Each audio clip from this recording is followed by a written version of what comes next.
Yo, yo, yo, what's going on out that fight? Well, this your boy Money back with another one, man. And we're here to talk boxing. Caddy Law, what's going on?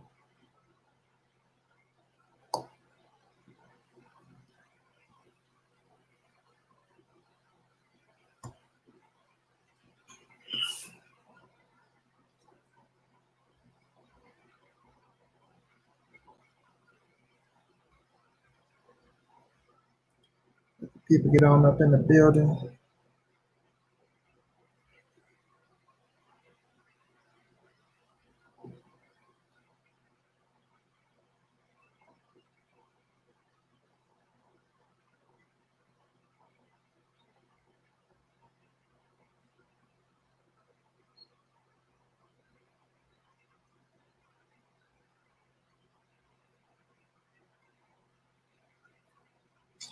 Got that like when the shot come in the building, fam.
Tank had a little thing going with Mike today.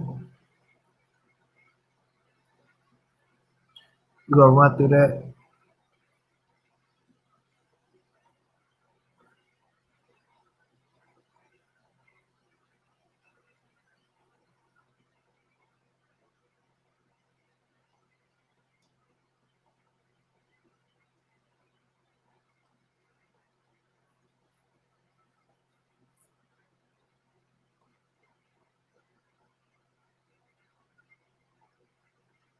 Yeah, just sure.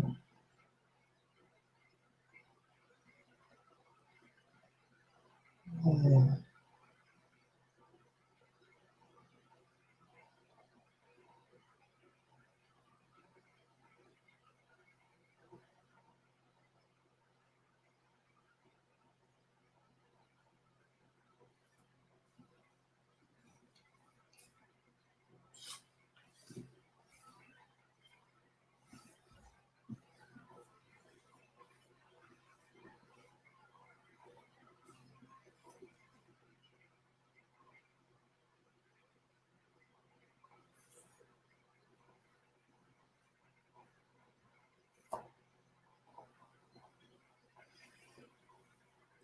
As y'all come in, hit that like button for me, fam.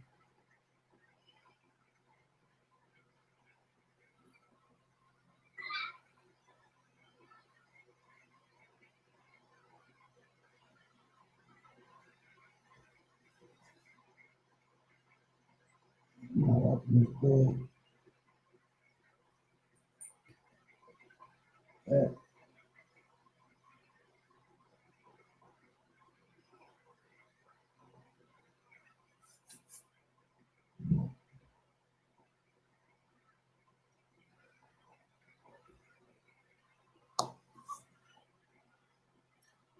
We a wake up away, family.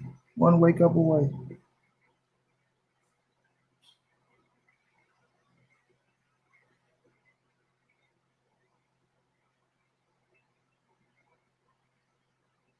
That was talking about some exploring leak. Mayweather, made for Tank exploring. Tank as always leaking exploring when he whooping somebody ass.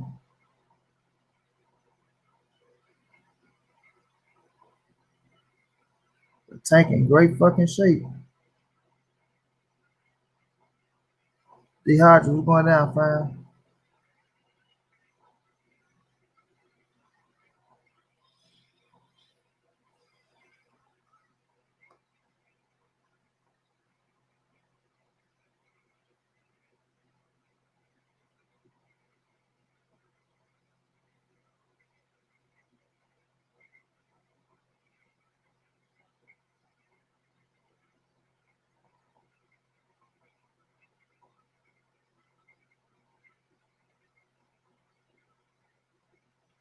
That's some more people getting in the building before we start cooking.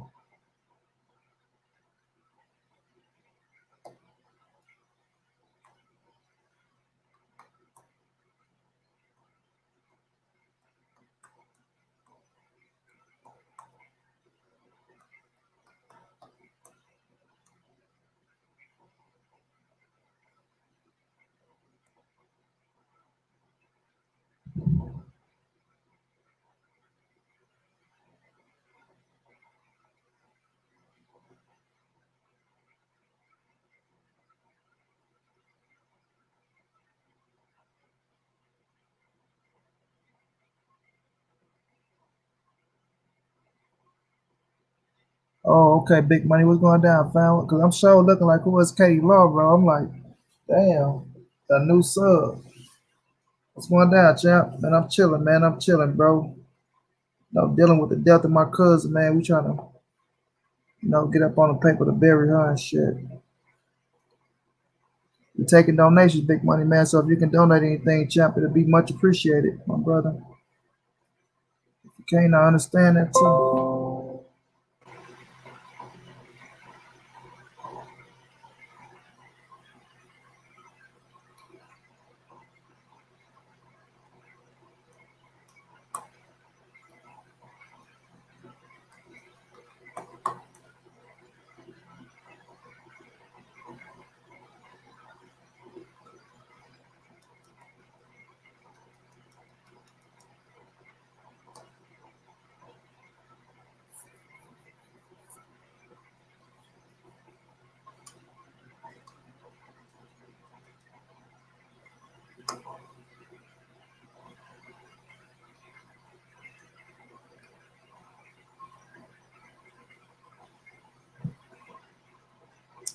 That cat's out talking about, oh, Danny Garcia defeat Earl Spence.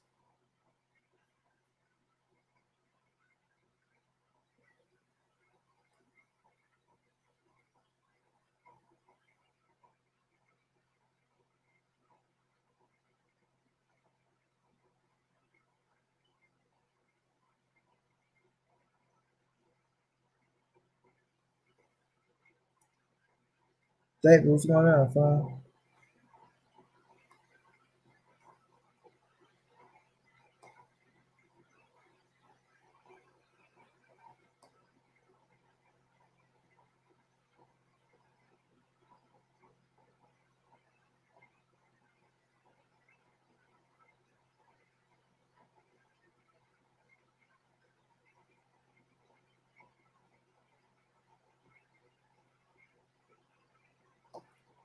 This man Pacquiao, fucking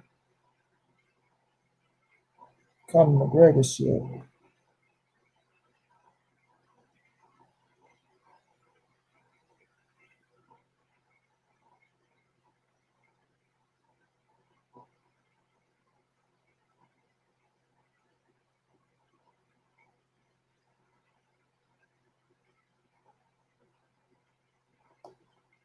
If Crawford beats Brooke decisively, I'll give him all the credit. That's all I'm saying, too, baby.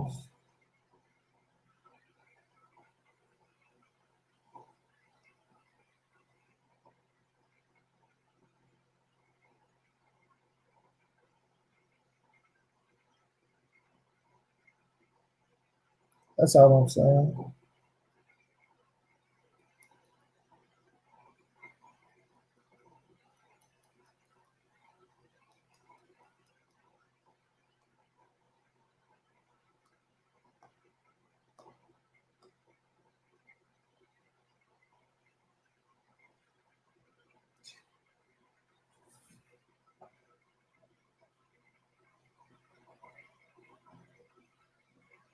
I say Boston losing.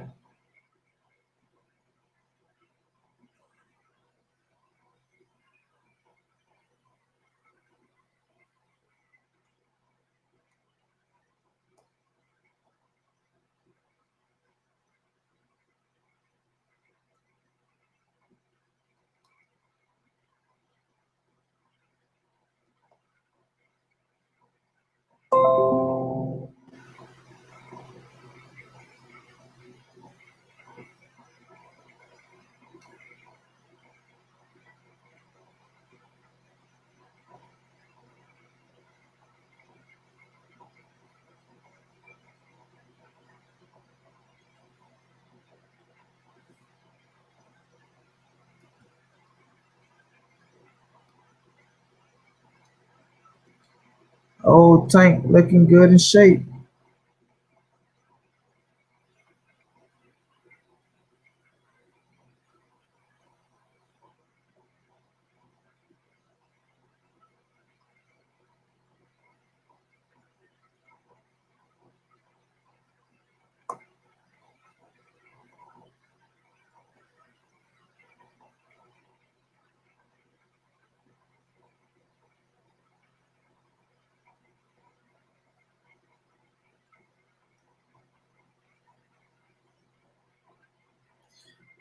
Man, fam.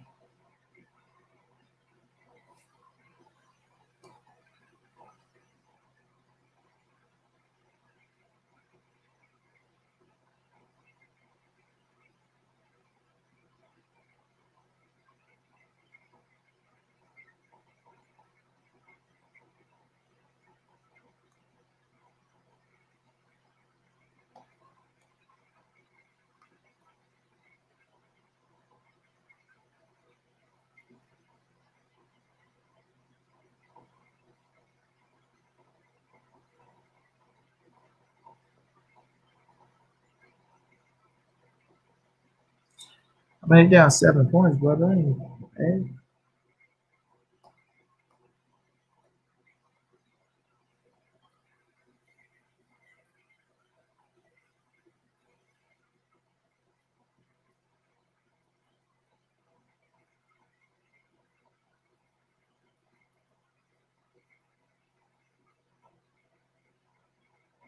Ain't bad at all.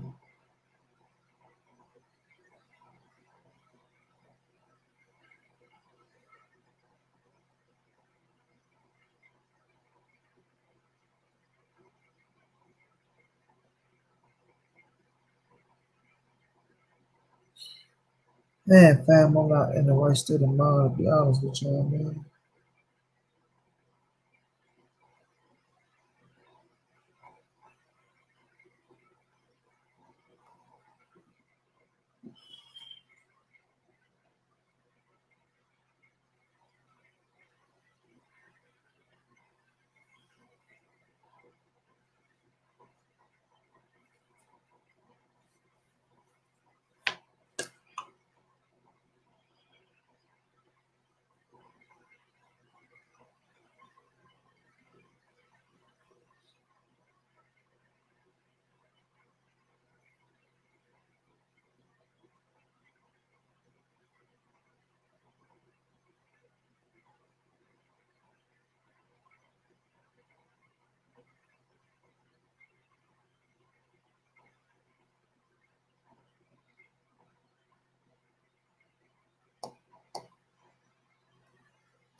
Broken eye, no crack.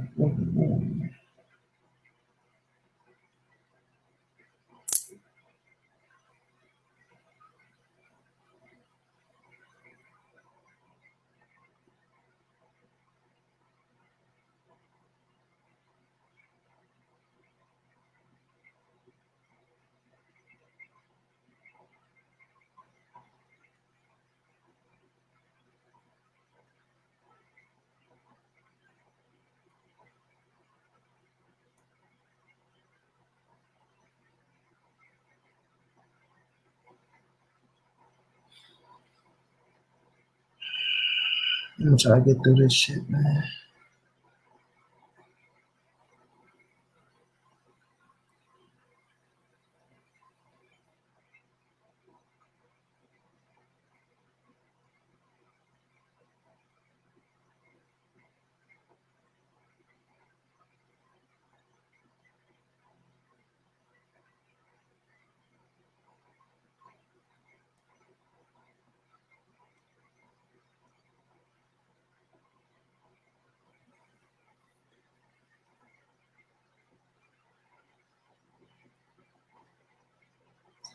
I'm gonna start off cooking, fam, on this Manny Pacquiao to Conor McGregor situation. You know, now Manny came back, took on AB. Up on the PBC side, took on fucking Keith Thurman,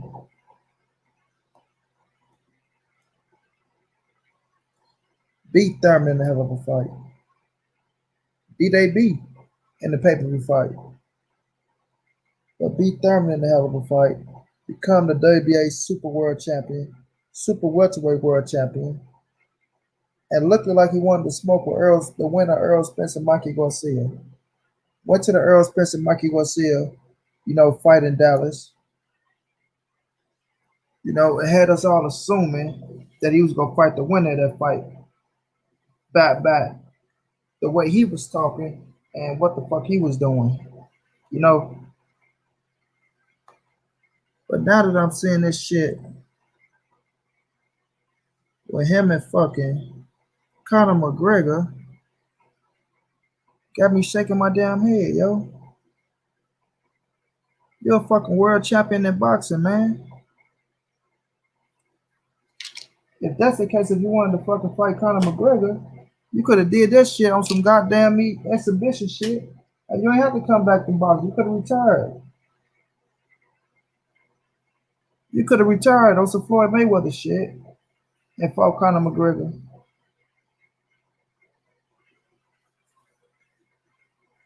Like beating Conor McGregor, in my opinion, like I even said that with Floyd. Conor McGregor shouldn't have been on number 50 for Floyd. I don't give a damn if he did come over to the Queenberry rules. That's some exhibition type shit. Floyd carried the man for 10 down rounds and then stopped his ass. Pacquiao not gonna do what Floyd did because Floyd want to entertain the people. So Pacquiao going out like a real fucking boxing match and knock his ass out in 1 or 2 rounds.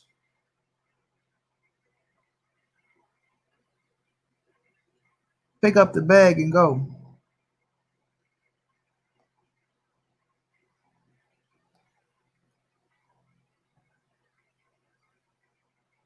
You know, he might ride off into the sunset if he beat a fucking Conor McGregor and make that money. You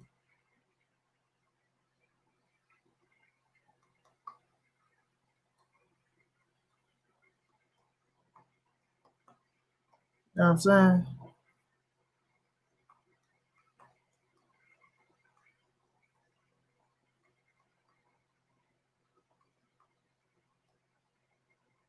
Ride off into the fucking sunset.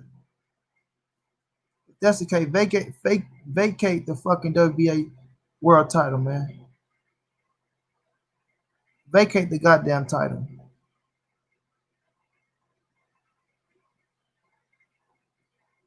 You know, let them put that bitch up with Earl Spence and somebody, or let Keith Thurman come back and face somebody else for the title, so that way it can be in play for somebody to be undisputed in the fucking division.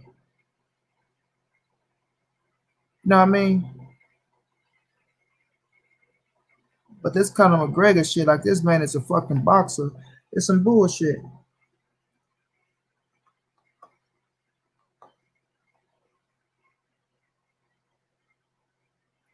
It's some straight bullshit.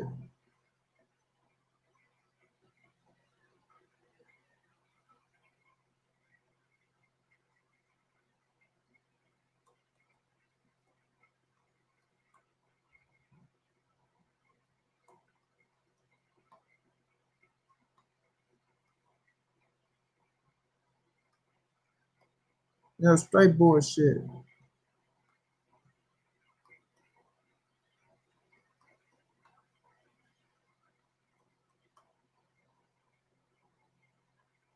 Whole fucking world title can be on the pay-per-view card with one of these young bulls with an Earl Spence or a Terrence Bud Crawford,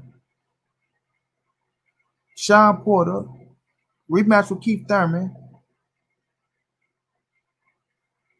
You know what I mean? I won't be pissed off at Mikey Garcia or this. But man, make it a real boxing match when you got a real fucking title. Y'all feel me?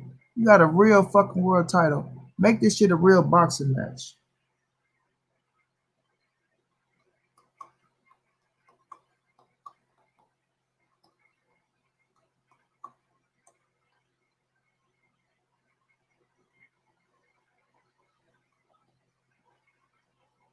You know what I'm saying? Shit kind of pissed me off a little bit, bro.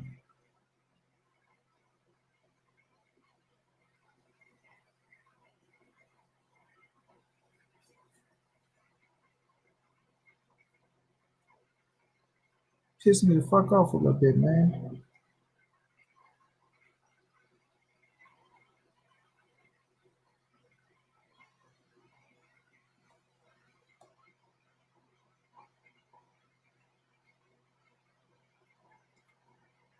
Conor McGregor coming out talking about, he about to fight Manny Pacquiao next. So that's what the hell Pacquiao been doing on the side. Negotiating a fucking fight with Conor McGregor.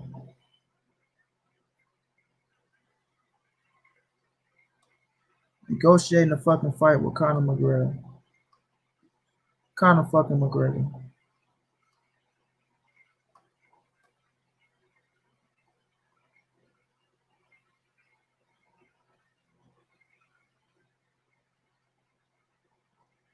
Real, bro.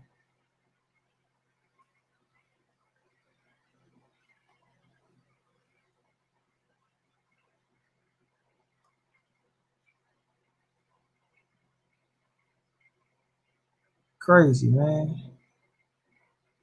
Floyd fought him on his way out the door. Now, as you on your way out the door, Pac,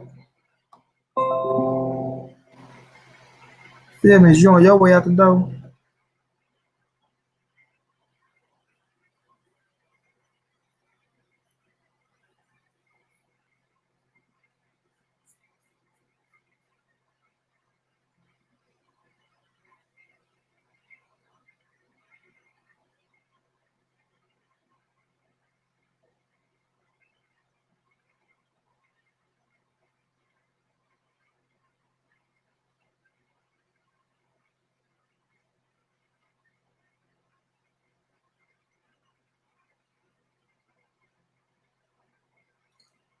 real shit just don't make no sense, bro. Really don't make no sense.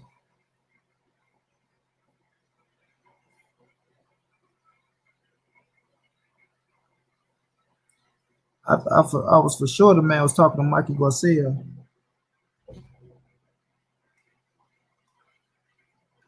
Like, for real, y'all was straight for sure. This man was negotiating with Mikey Garcia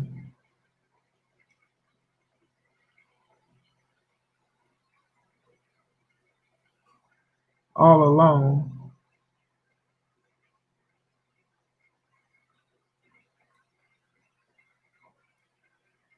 all the fucking long.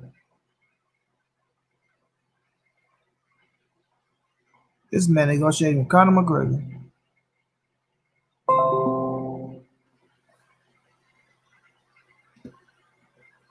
Conor McGregor.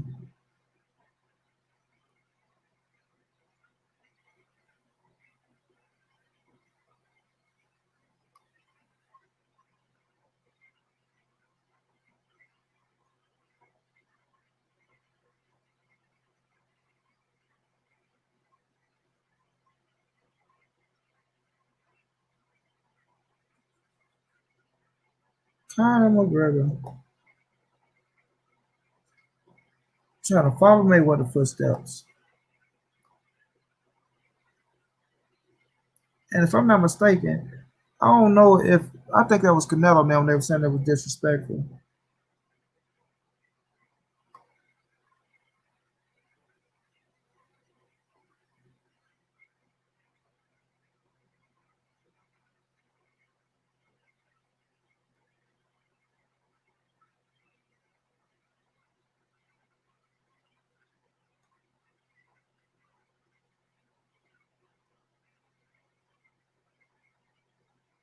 But I don't know what Pacquiao I think that fight gonna do for him, bro.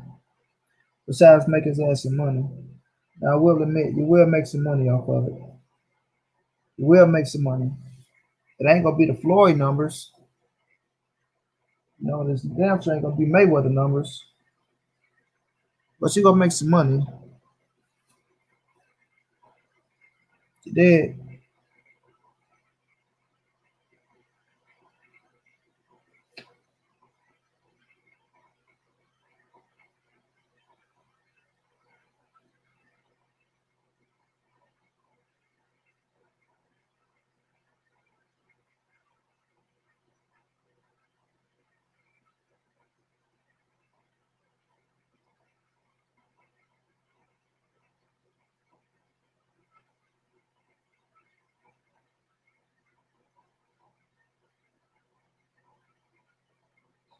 But we gonna see, bro.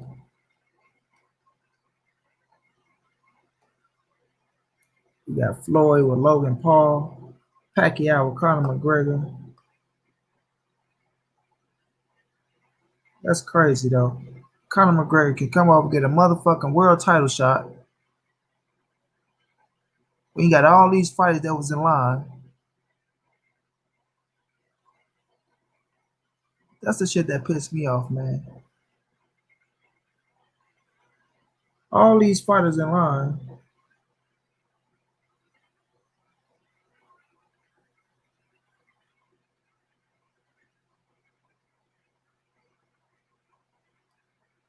What? You coming trying to get a fucking Conor McGregor fight. Ashley, what's up, baby? How you feeling, Queen? My brother, Kevin Simmons, what's going down, Hal?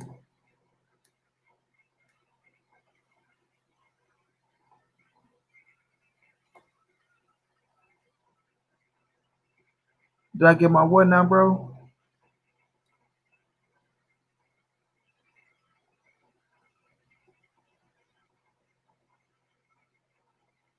Yeah, Ash, that's what he trying to do, get the damn money. It's just, you know, that nigga, man, it's pissing me off though a little bit because he's trying to pull the floor. But you the world fucking champion, man. Whole fucking WBA super welterweight title. Now you seen that perfect fight Conor McGregor.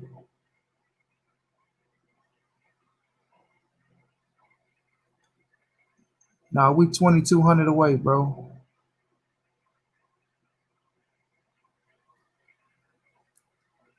2,200 away, man. Y'all ain't got no life insurance. Get y'all some fucking life insurance. I gotta get me some fucking life insurance. Cause I don't want if I drop dead, I don't want this shit for me, motherfuckers talking about. You know what I'm saying? Motherfucker gotta have money when you're alive. Damn, you gotta have money when you're fucking dead.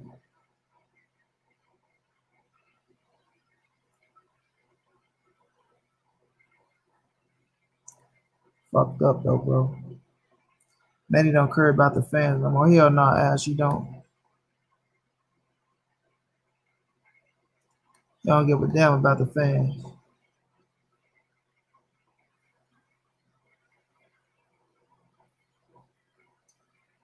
All you care about is a dollar.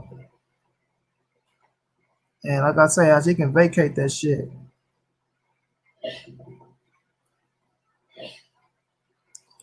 I appreciate that, bro. If you could, appreciate it, man. Shit harder than yours, though. So if people can't understand,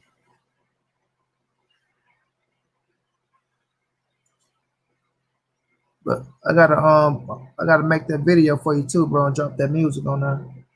Southside was going down, but yeah, she ain't giving a damn.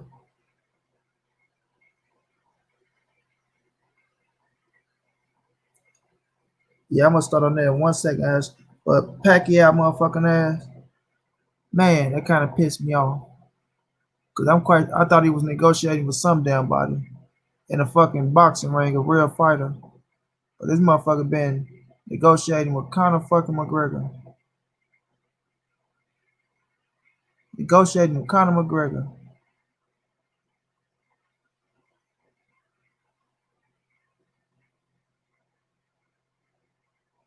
Crazy to me. And I pray that shit fall through.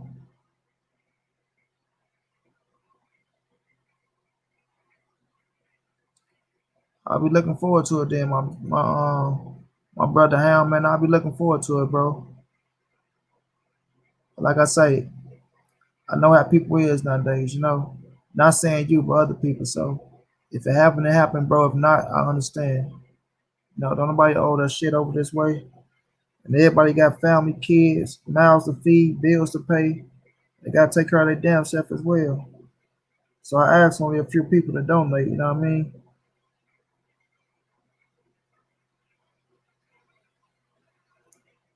That's sad. We gotta get dude credit for fighting Kell Brook. I accept the fight, but I ain't giving him credit. Just is what it is. Kell Brook ain't a contender or his mandatory, but Kell Brook is still a solid fucking fighter. And if Kell Brook wants to come back to 147, Kell Brook will be a top 10 welterweight, whether y'all like it or not. Yeah, it's gonna be at 147, Ash. You know,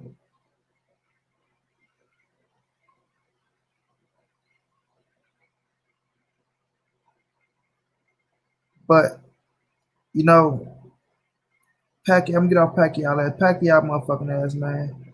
He might as well go on. If he fight Conor McGregor, go on ahead, vacate the title, and go on ahead and retire after that. You got the money you was looking for. Like Ash say, you want to make sure he get his 20 mil. You got your 20 mil. Go on ahead, vacate that title. You know what I'm saying? And go on retire after that shit, bro. Go on ahead and retire after that shit. Because if you went in just for the money, like Floyd was, to find certain opportunities for you to break the bank, you might as well start the circuit. Ask yourself, shit. He never wanted to fight Earl or Mikey in the first place. Well, I will say you probably wanted to fight Mikey if you thought he would have won because you thought he would have had that hype coming off pay-per-view. But you never wanted no fucking parts of Earl Spence. Just like you probably never wanted no parts of Terrence Boyd Crawford.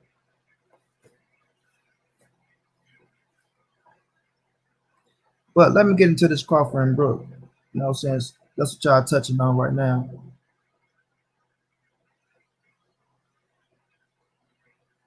Looking at Kell Brook. You see, what y'all do, y'all caught up in this fucking Mayweather era to where when y'all see somebody lose or lose twice, or maybe if you lose 3 times, a motherfucker is washed up, done, need to kick the bucket, he a dead man, no skills, he this, he that, da da da da da. Listen, man, the man went up to 160. Credit, I thought it was a stupid ass move. To go try to fight Triple G for a big ass bag. We know he beat Sean Porter for the title. Didn't get the fights that could have really blessed him with the money. So Triple G was sitting there after something fell through, a fight fell through. I forgot who it was right off the bat. Now that fight fell through. You know, I don't know if it was Willie Monroe. No, I wasn't Willie Monroe. It was a fight that fell through. You know, which left Triple G open. Kell Brook knew he had to fight Earl Spence. That was his mandatory. But even with fighting Earl, it wasn't going to bring him the dollar and the revenue he was looking for at that moment. So he took the fight with Triple G, moved his ass up 2 weight classes. You know, was having some success touching Triple G ass early on to Triple G landed that big punch on his motherfucking ass. And you know what I mean? Broke his damn eye socket. You know, Lawrence, what's going down, bro? You know, broke his damn eye socket. You know, and that's what stopped him. And he got that dub. Okay, it's the Chris Eubanks. And he got that dub, right? He got the win. So Triple G got the win. So Kell Brook let the eye socket heal, knowing he still had a mandatory. I mean, he was still the IBF champ at 147 pounds. Mandatory was Earl Spence. Earl wasn't moving to the side, none of that shit. They made it happen. You know what I mean? He was out. They made it happen. He healed up. Get into the ring with Earl. Was doing good early on with Earl until Earl got the break in his ass, broke the other eye socket, you know, and stopped his ass in the 11th round. Feel me? Kell did go on a little depression mode after that, you know, to where he did blow up in weight. Depressed. I don't know if he was drinking or not, but I know the motherfucker was depressed after the Earl Spence ass whooping. But nonetheless, end up going to 54, hitting a 3-fight win streak. So the nigga, you know, on a 3-fight win streak, 2 knockouts, you know, 1 a decision. So that's confidence, bro. That's a builder. That's a confidence builder. You build yourself back up. You know what I mean? Now, he was trying to get the American fight, but we know Eddie Hearn couldn't make it happen. So now he taking on Terrence Crawford, and he in a good state of mind. You know what I mean? He's in a good state of mind. It ain't like he just, you know, going into the Bud fight after getting his ass whooped by fucking Earl Spence. No, the man is on a 3-fight win streak, and he know the sacrifice he got to make it to 147.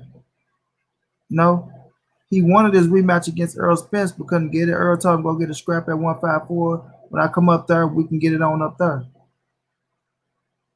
You know what I'm saying? But nonetheless, Kell getting an opportunity at the WBO scrap. Like I say, he know what he in for. He been working his ass off. As y'all seen on the one picture, the boy looking in good shape. Don't look like he too far off from 147. So he been gradually losing the weight, not hurting himself, not trying to come in, you know, 2 months out and try to lose 50 fucking pounds. No, it looked like he's at probably a good solid 160, 159, somewhere around that mark, 2 months out from the fight.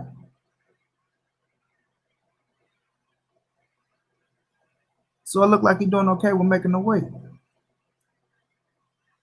But Kell Brook is the former IBF world champion at 147 pounds. Beat Sean Porter, fought Earl Spence Jr., fought Triple G. He's a solid opponent, bro. He's solid. Was supposed to fight Devin twice. One time he had an injury. Another time Devin had an injury, and it just happened. Devin ended up losing the scrap to Sean Porter. You know what I mean? But at once upon a time, you know, Kell Brook was arguably the man at 147 pounds. Top 3, nonetheless, top 3. Nonetheless, salute my brother Blue. What's going down, Blue?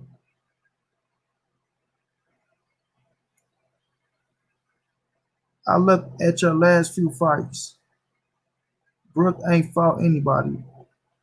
Listen, bro, you saying he haven't fought nobody. That's not the point, right? He's still a former world champion. He's still a name. Like I say, if he come back to, like he coming down to 147, he's going to be a top 10 welterweight, regardless if we like it or not. Kell Brook come down to 147, you ain't going to be able to name 10 welterweights that's better than him. You know what I mean?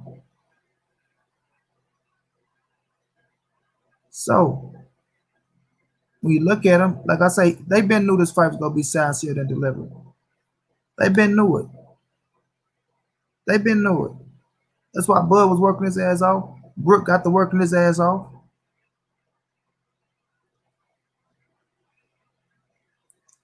You know, and I'm giving them credit, man.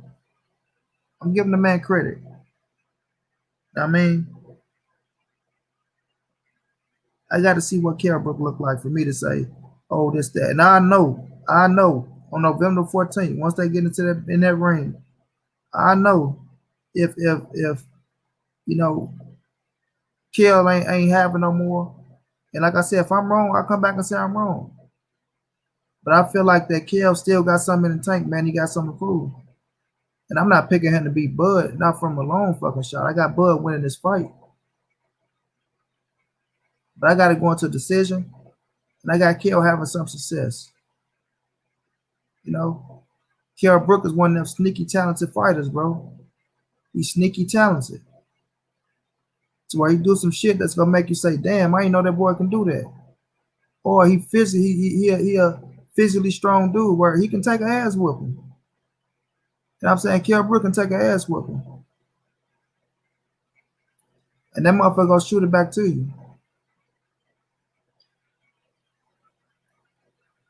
I mean, he gonna shoot it back to you. You know, the $1 million question is the eye sockets. But I feel like the eye sockets are A-okay. And yes, I know you want to fight the elite talent to really, you know, to solidify what I'm saying, but at the same time, you still fighting getting punched in your damn face. I mean, you getting punched in your damn face.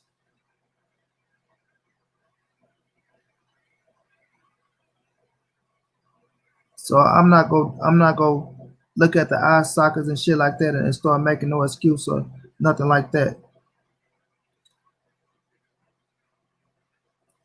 But it's like this the type of shit Crawford should have been doing 2 or 3 years ago. He don't deserve too much credit. I mean, that's your opinion, bro. Jesse Vargas turned down the unification with Brook too. Brook not about to play with Crawford. Brook wins by TKO. I don't see that, brotherhood.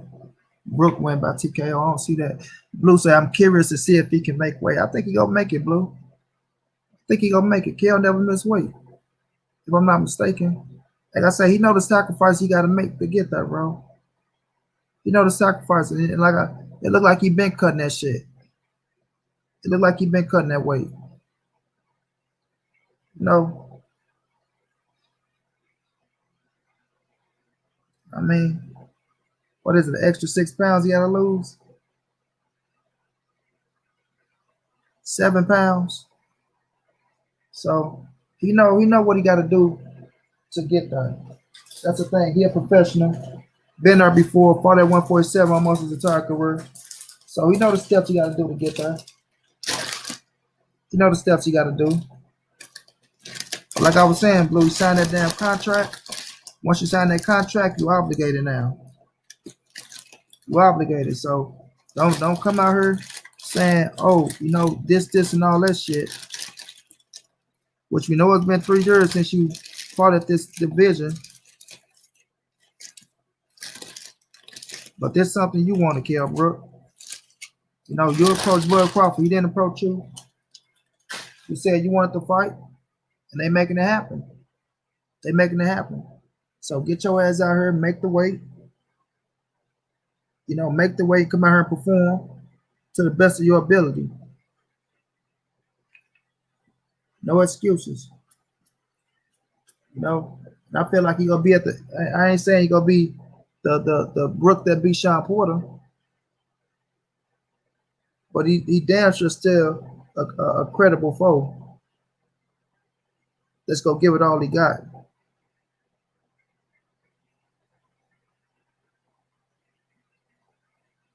I hear you, brother. It sound like you're a Kell Brook fan around this motherfucker. TC has yet to fight a prime fight at 147. It's just frustrating, man. He's holding the belt.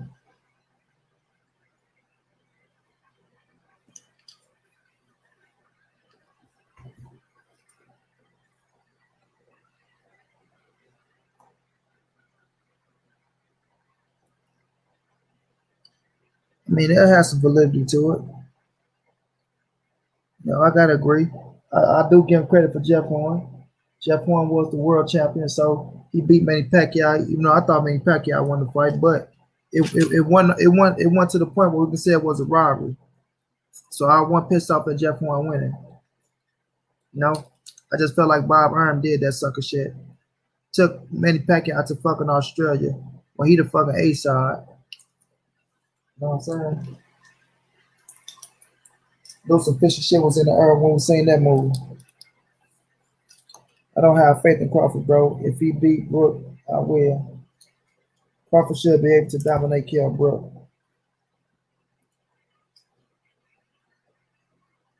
Yeah, I don't think he dominated early on. I give Kell Brook credit.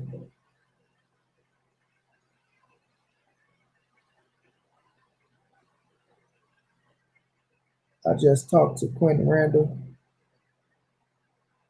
gym mate. He fighting on Loma undercard. Okay.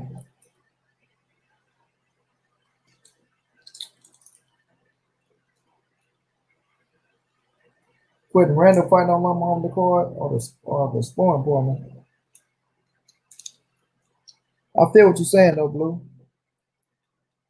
And I got Crawford after after 4 or 5 rounds picking his ass apart. But I do see Kell Brook coming in there. And like I say, he's sneaky talented, bro. So I'm looking to see what game plan he come in with against somebody like Bud Crawford.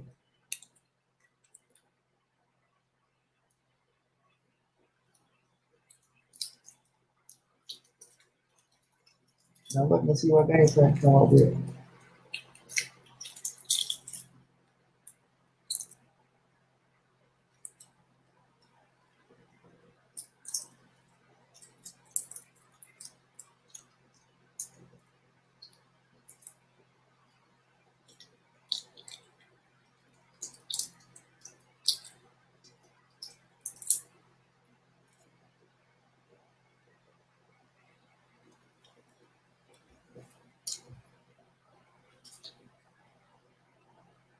But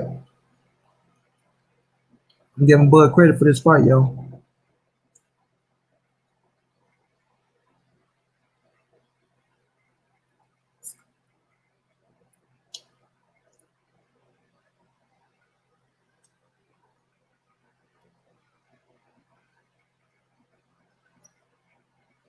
You know, some people looking at the triangle theory with Earl and Bud. I'm looking at that as well as myself. Said if you can beat Kell Brook, Washington Earl Spence, and Triple G for that matter. I mean, and Triple G for that matter. The styles make fights, man. Styles make fights. Bud can come out here and try to outpoint this man. If he get the feeling that jab from Kell Brook, and Brook get to catch his ass with that 1-2, Bud might feel like I ain't finna stand here with your ass. I finna outbox your ass. You know, and whoop him clearly on points. Or Bud can come in, feel that 1-2 and say want his lick back and stand in the range of distance of Kell Brook and shoot that shit out. So we never know what Bud gonna do. But I'm looking forward to Kell Brook game plan and see how he go in there and try to handle, turns Bud Crawford, especially with the slickness of Bud Crawford. Felix Nunez is going down. You know, but overall, during the pandemic that we in, it's solid to me, man. It's solid. Another solid fight to send our ass on the way out of 2020 going to 2021.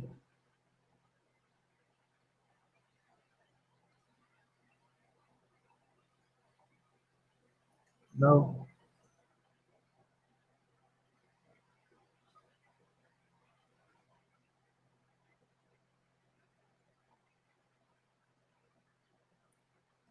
I just see some people just they just discrediting the fight all the way through,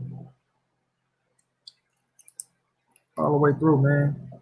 Like I said, I wanted to see Bud fight a Porter. I feel like Porter was the fight for his ass. Porter was the fight, you know.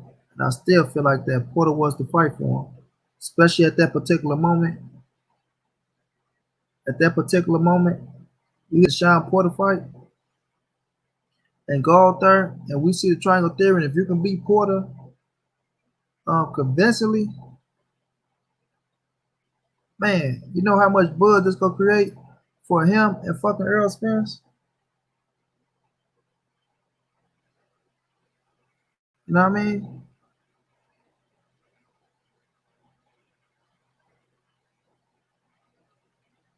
But it didn't happen that way. Keith Thurman said 10 mil.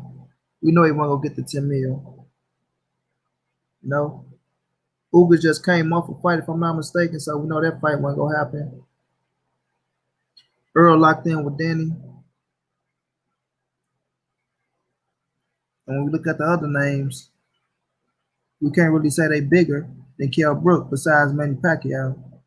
And we seen that Bob wasn't trying to give him the 20. They were trying to find somebody to put the money up and shit.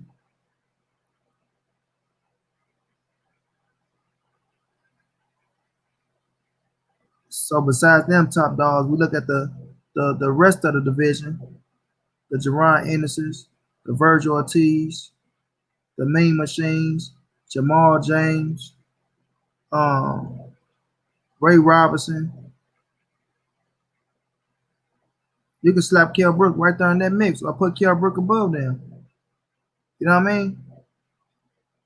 You can arguably put Kell Brook with the Sean Porters and the Keith Thurmans and the Earl Spencers. If you want to be real about it.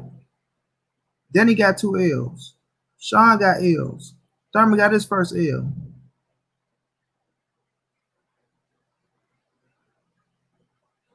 You know?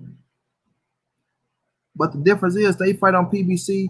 Kell Brook fighting over there with Matchroom now. And moved up to 154.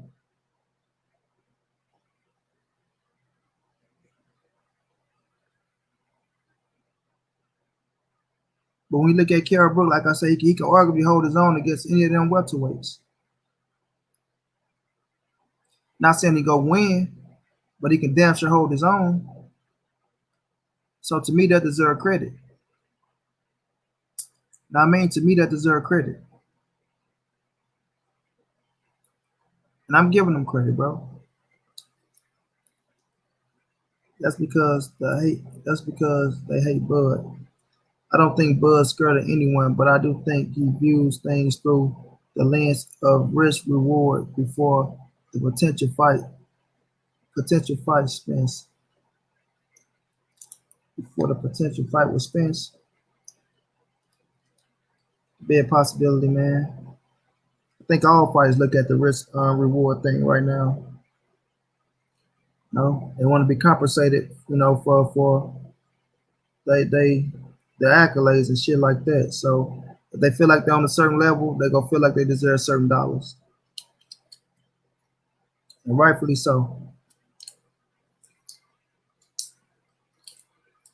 But with that, give us the fights that we're looking for.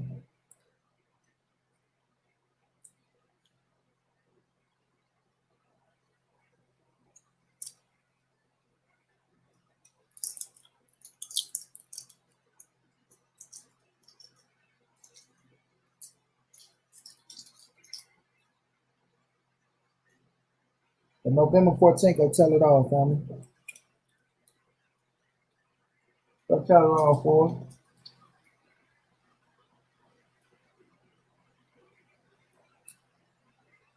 that's something can't get away from.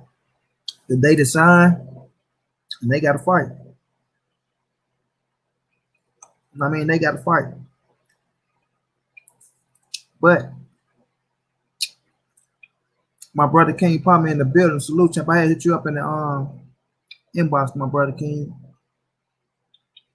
Another good dude. King Palmer, what's your thoughts on Bud? and Kell Brook. Do you give Bud credit for the Kell Brook fight?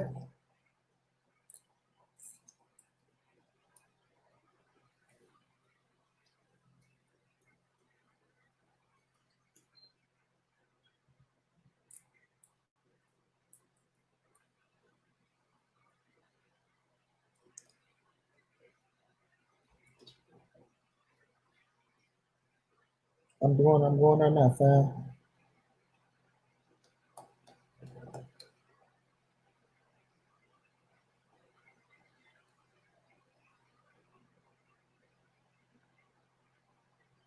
Okay, thank you so much, my brother. King Pump, thank you so much, champ. Really appreciate that, bro.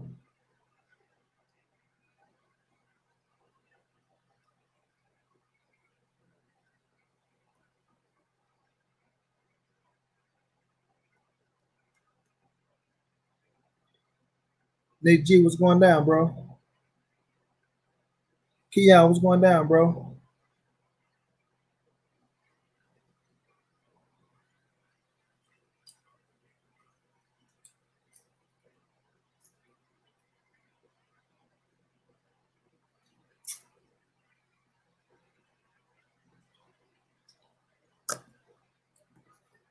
Just cooking on the Bud and Kell Brook situation.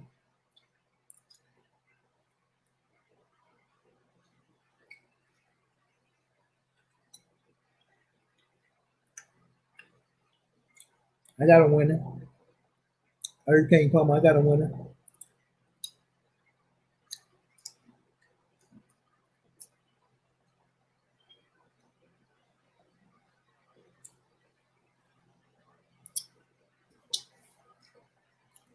I think Brook has some success early on.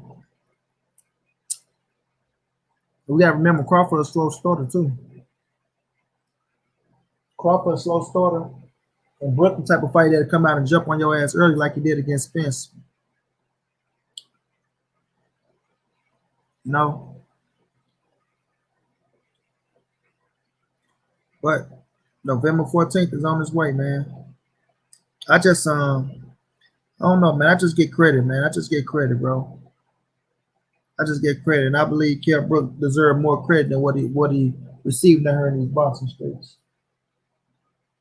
And I mean, I think he deserved more credit than what he received. You know, when you take a loss or two, man, I don't write you on.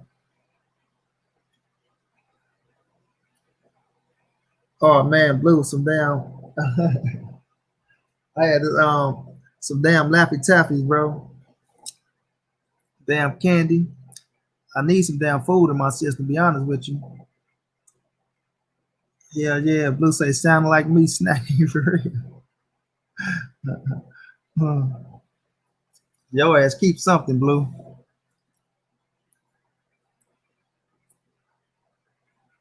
Crawford is going to lose.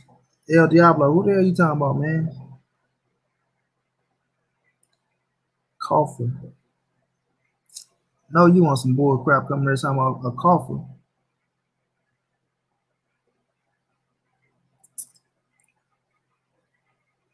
But yeah, man, I feel like it's gonna be competitive early on with Crawford being a slow starter because Crawford wanna, you know, he wanna decode your ass and figure out what you're doing, what you like to do. And I will agree. Once Crawford pick up on Kell Brook timing and his speed, you know what I mean, and see what he like to do in the ring. Oh, it's gonna go there. It's going to go there. You know, it's going to go there. But before you do that, you know, I want to see what Kell got. I want to see what Kell got. And if we seen Mean Machine putting Bud ass down, which like I say, he dropped that boy. You know, he dropped him, whether people want to admit it or not. That was a drop. Kell Brook most definitely can drop his ass. And I'm not saying he go drop him, but I'm just saying he has to the 1-2 to catch Bud on that damn chin.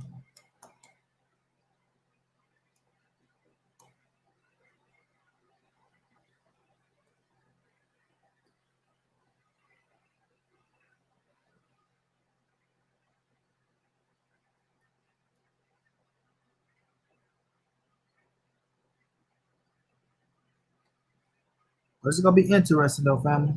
It's gonna be interesting. It's going to be interesting.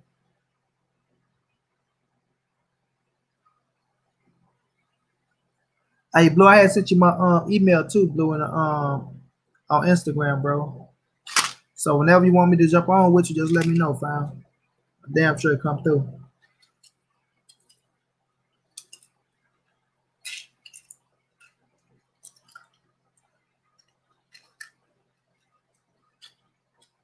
But man, I like the fight.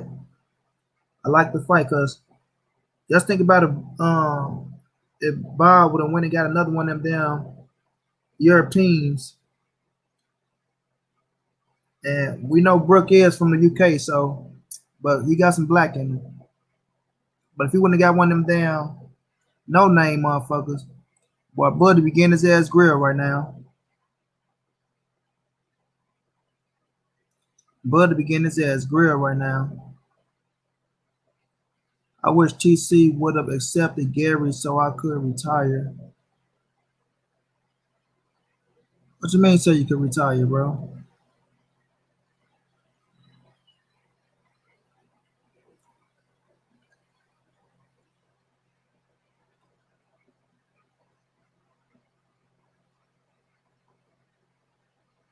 Brooks with a couple of nice moments in the fight, but I got Bud by unanimous decision. I do too, Nitty G. I do too. Bud versus Brook is a good ass fight. I think the fight going to be close if Brook don't quit. Yeah. Say less. Tomorrow at 3 p.m. Jump on. Want to do a special pre-fight show? Okay, I got you, bro. I'm gonna jump on tomorrow, but I'm gonna be streaming the fight myself. So, but I most definitely jump on.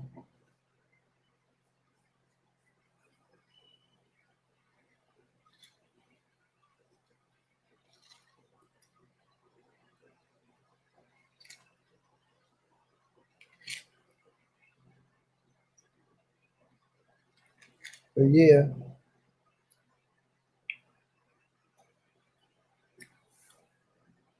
say who? Crowder. Mm-hmm. You looking like a troll, El Diablo. You looking like a damn troll.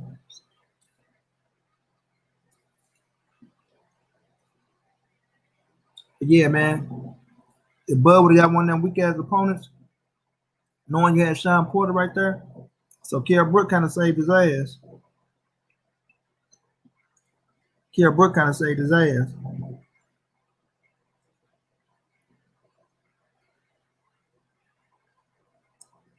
Hell yeah, Nitty.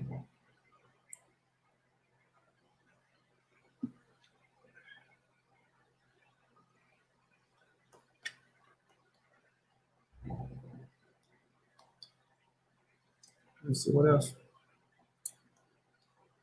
What's supposed to be cooking on?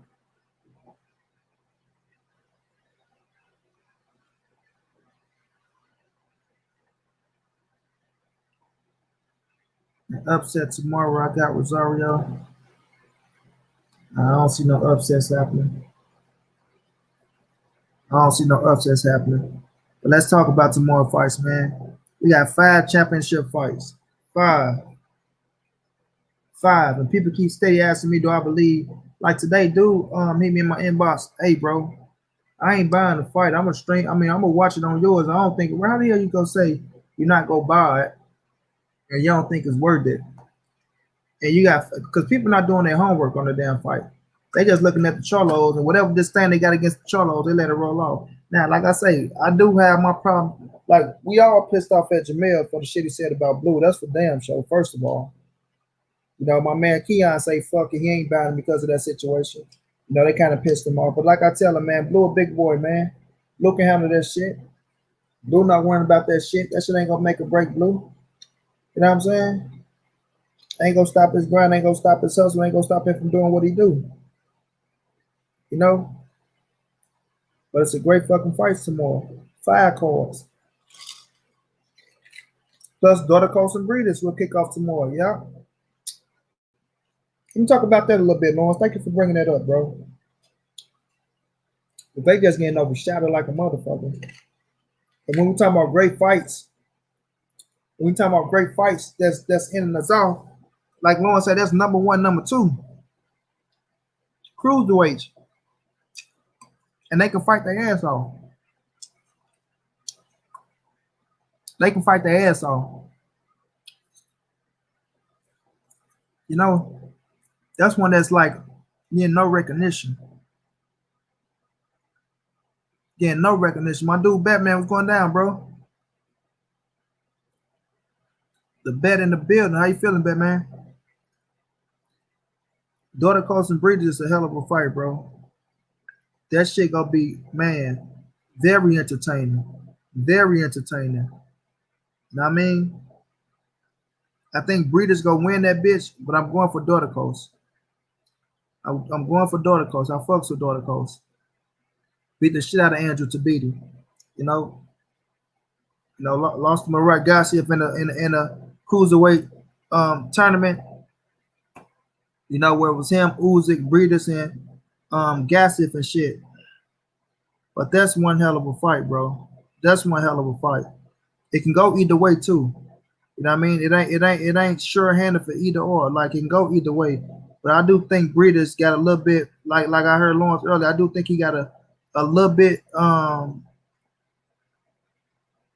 different kind of style. You know, he can switch it up a little bit more, got a little bit more in his toolbox. You know what I'm saying? A little bit more in the toolbox. Man, I'm chilling, my G. We over trying to get some donations, man, to help bury my cousin, man. You know what I'm saying? So that's what I'm really on.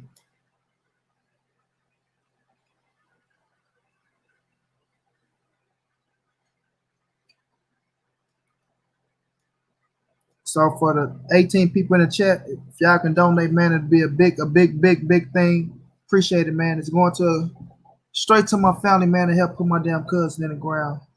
They talking about burning the damn woman, which is some bullshit. I don't believe in that burning the motherfucking body shit. That ain't put him in the ground, man. Where you have a tombstone somewhere for the damn kids can go see her. You know what I'm saying? I don't do that burning body shit. So I'm just trying to play my part, man. Trying to play my part. Especially this was one of my close cousins who I love dearly, 45 years of age, but man, the spirit was just so fucking a beautiful spirit, man. You know, everybody be talking about, yeah, man, they had a beautiful. No, I really mean this shit. A beautiful fucking spirit, bro. Beautiful, man. Beautiful. Shit fucking with me right now just talking about this shit. But yeah, man. The fuck I was talking about. Daughter Coast. Yeah, the cruiserweights, man. Hell of a fucking fight, bro. Hell of a fight. That's gonna be one that we go enjoy. And it's starting early. What you say, Lawrence, at 4? What's that on the zone, Lawrence? What network that's on?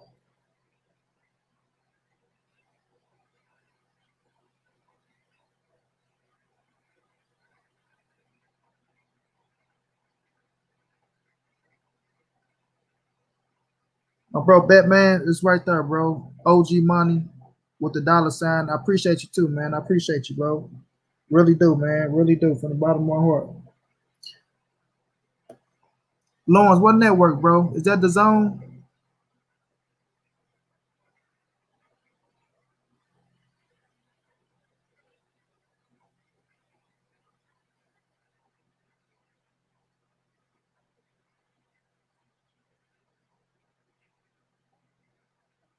But I'm damn sure make sure I watch that bitch. And then, the Josh Taylor fight, I look at that as a mismatch, Lawrence.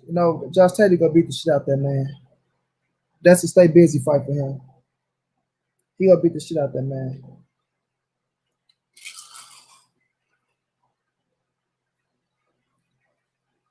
Hopefully they get back to fucking Taylor and Jose Ramirez.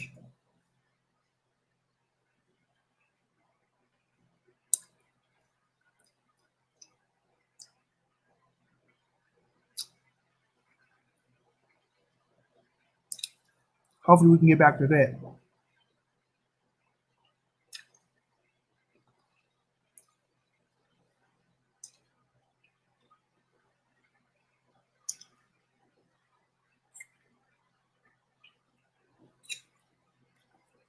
It's already on Charlo, right? I'm gonna go from the bottom up with your card.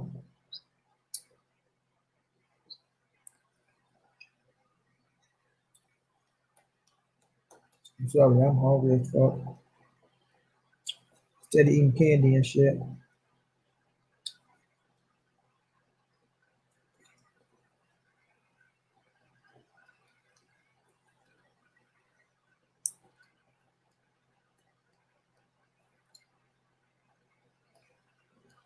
All right.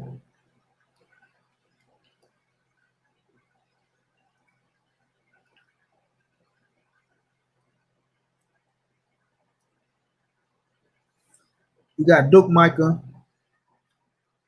and Casemiro. John Casemiro, that's a hell of a fight. You know, this Micah big fight on the big stage. You know, gonna be a hell of a fight. A hell of a fight. But I just think Casemiro gonna be a little bit too much for him. You know, and I like Duke Micah. He can surprise us.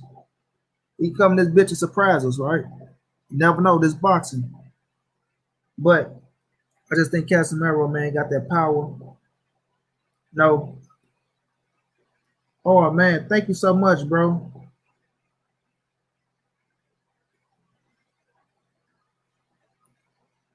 That man, that's you, soldier, bro.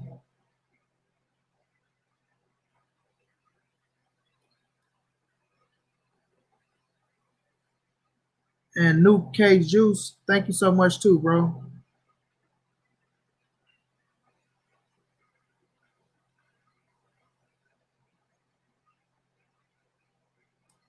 Thank y'all, man. I really appreciate that, bro, from the bottom of my heart, man.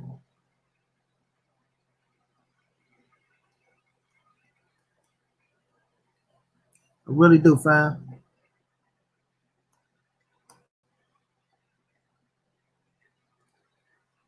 Um, I might keep losing track of what I was saying. Casemiro and Mike Dukel. Hell of a fight, y'all. Hell of a fight. But Casemiro, you know, he coming out victorious. You know, if you had to put your money on a fight, if I tell you put your money on somebody, it damn should be Casemiro, bro. I like Duca, but I just think it's the big stage, and it's gonna give him experience to carry on, and he will be world champion in the future. You know what I'm saying?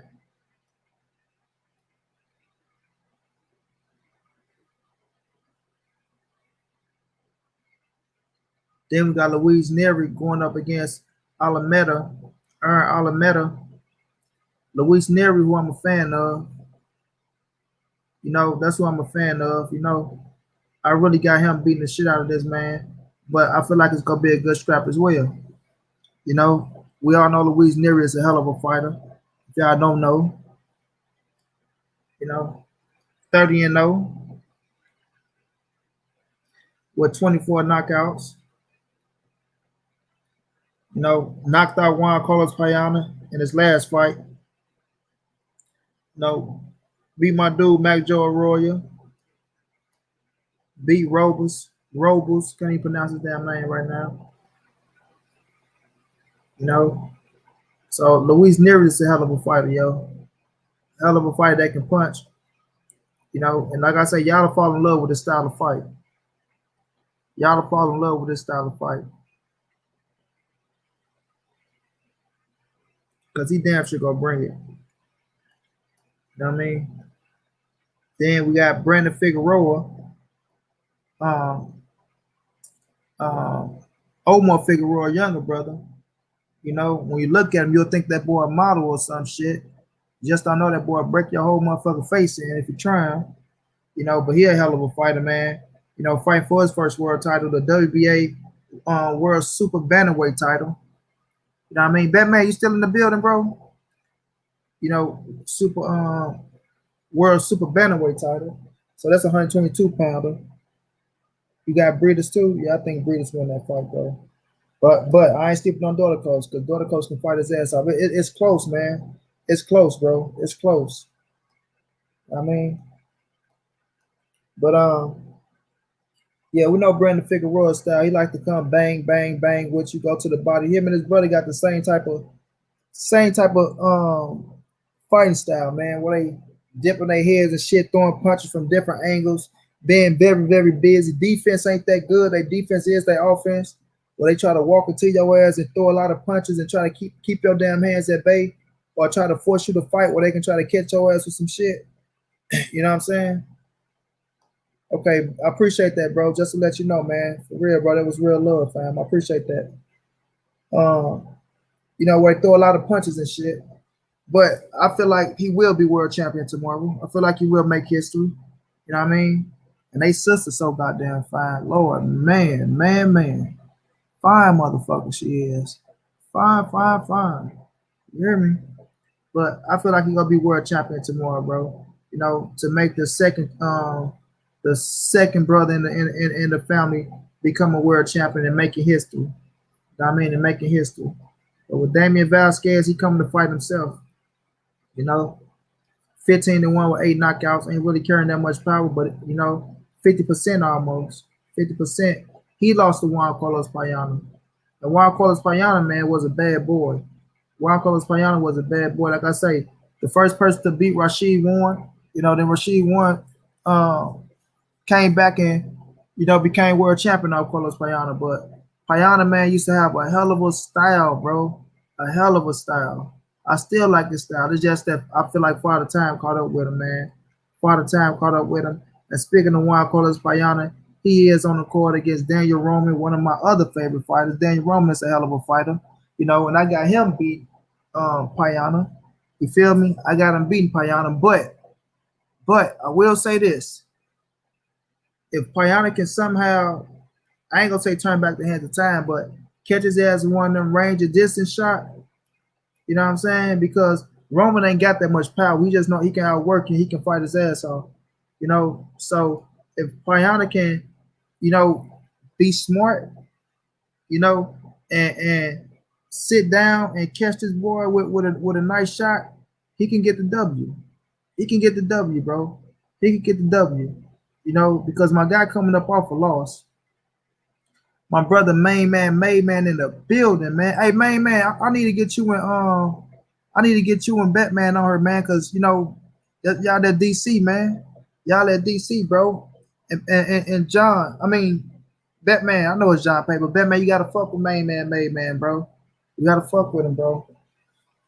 That look, we got hashed the other shit out, but you gotta fuck with him. For the most part, that man rides for Gary. He rides for Gary like no other. Like no other, bro. Like no other. You know what I'm saying? And I know because I went to bat for Tank and he went to bat for Gary, and Main Man don't let up. Main Man don't let up. He gonna come out with the facts on your ass. You feel me? But all the other shit we can get past though. But yeah, man, he coming off a loss, Daniel Roman, a split decision loss in a 12-round scrap. And now he going up against Juan Carlos Payano, bro. And I feel like it's gonna be a hell of a scrap. Very entertaining. This card is stacked, man. This card is fucking stacked. This card is stacked. And they asked me, is it worth $75? This motherfucker worth $175 if you ask me. But that's gonna be very entertaining, bro. It's gonna be very entertaining. But I do got Daniel Roman winning that scrap. It's gonna be entertaining, Then we move on to I think Jamal is the co-main. So Jamal and Sergey Dovchenko, right? Sergey, deserve all the credit in the world. We know his 2 losses is against fucking his 2 losses is against Triple G and Danny Jacobs. And I still feel like this. If he had Andre Rozier in this corner and Danny Jacob had another coach in this corner, I feel like Dovchenko could have won that fight, to be real with you. I just feel like Andre Rozier knew his weaknesses because he trained both of them, and when it was time for them to fight, he had to give up Dovchenko, and he had to he trained it.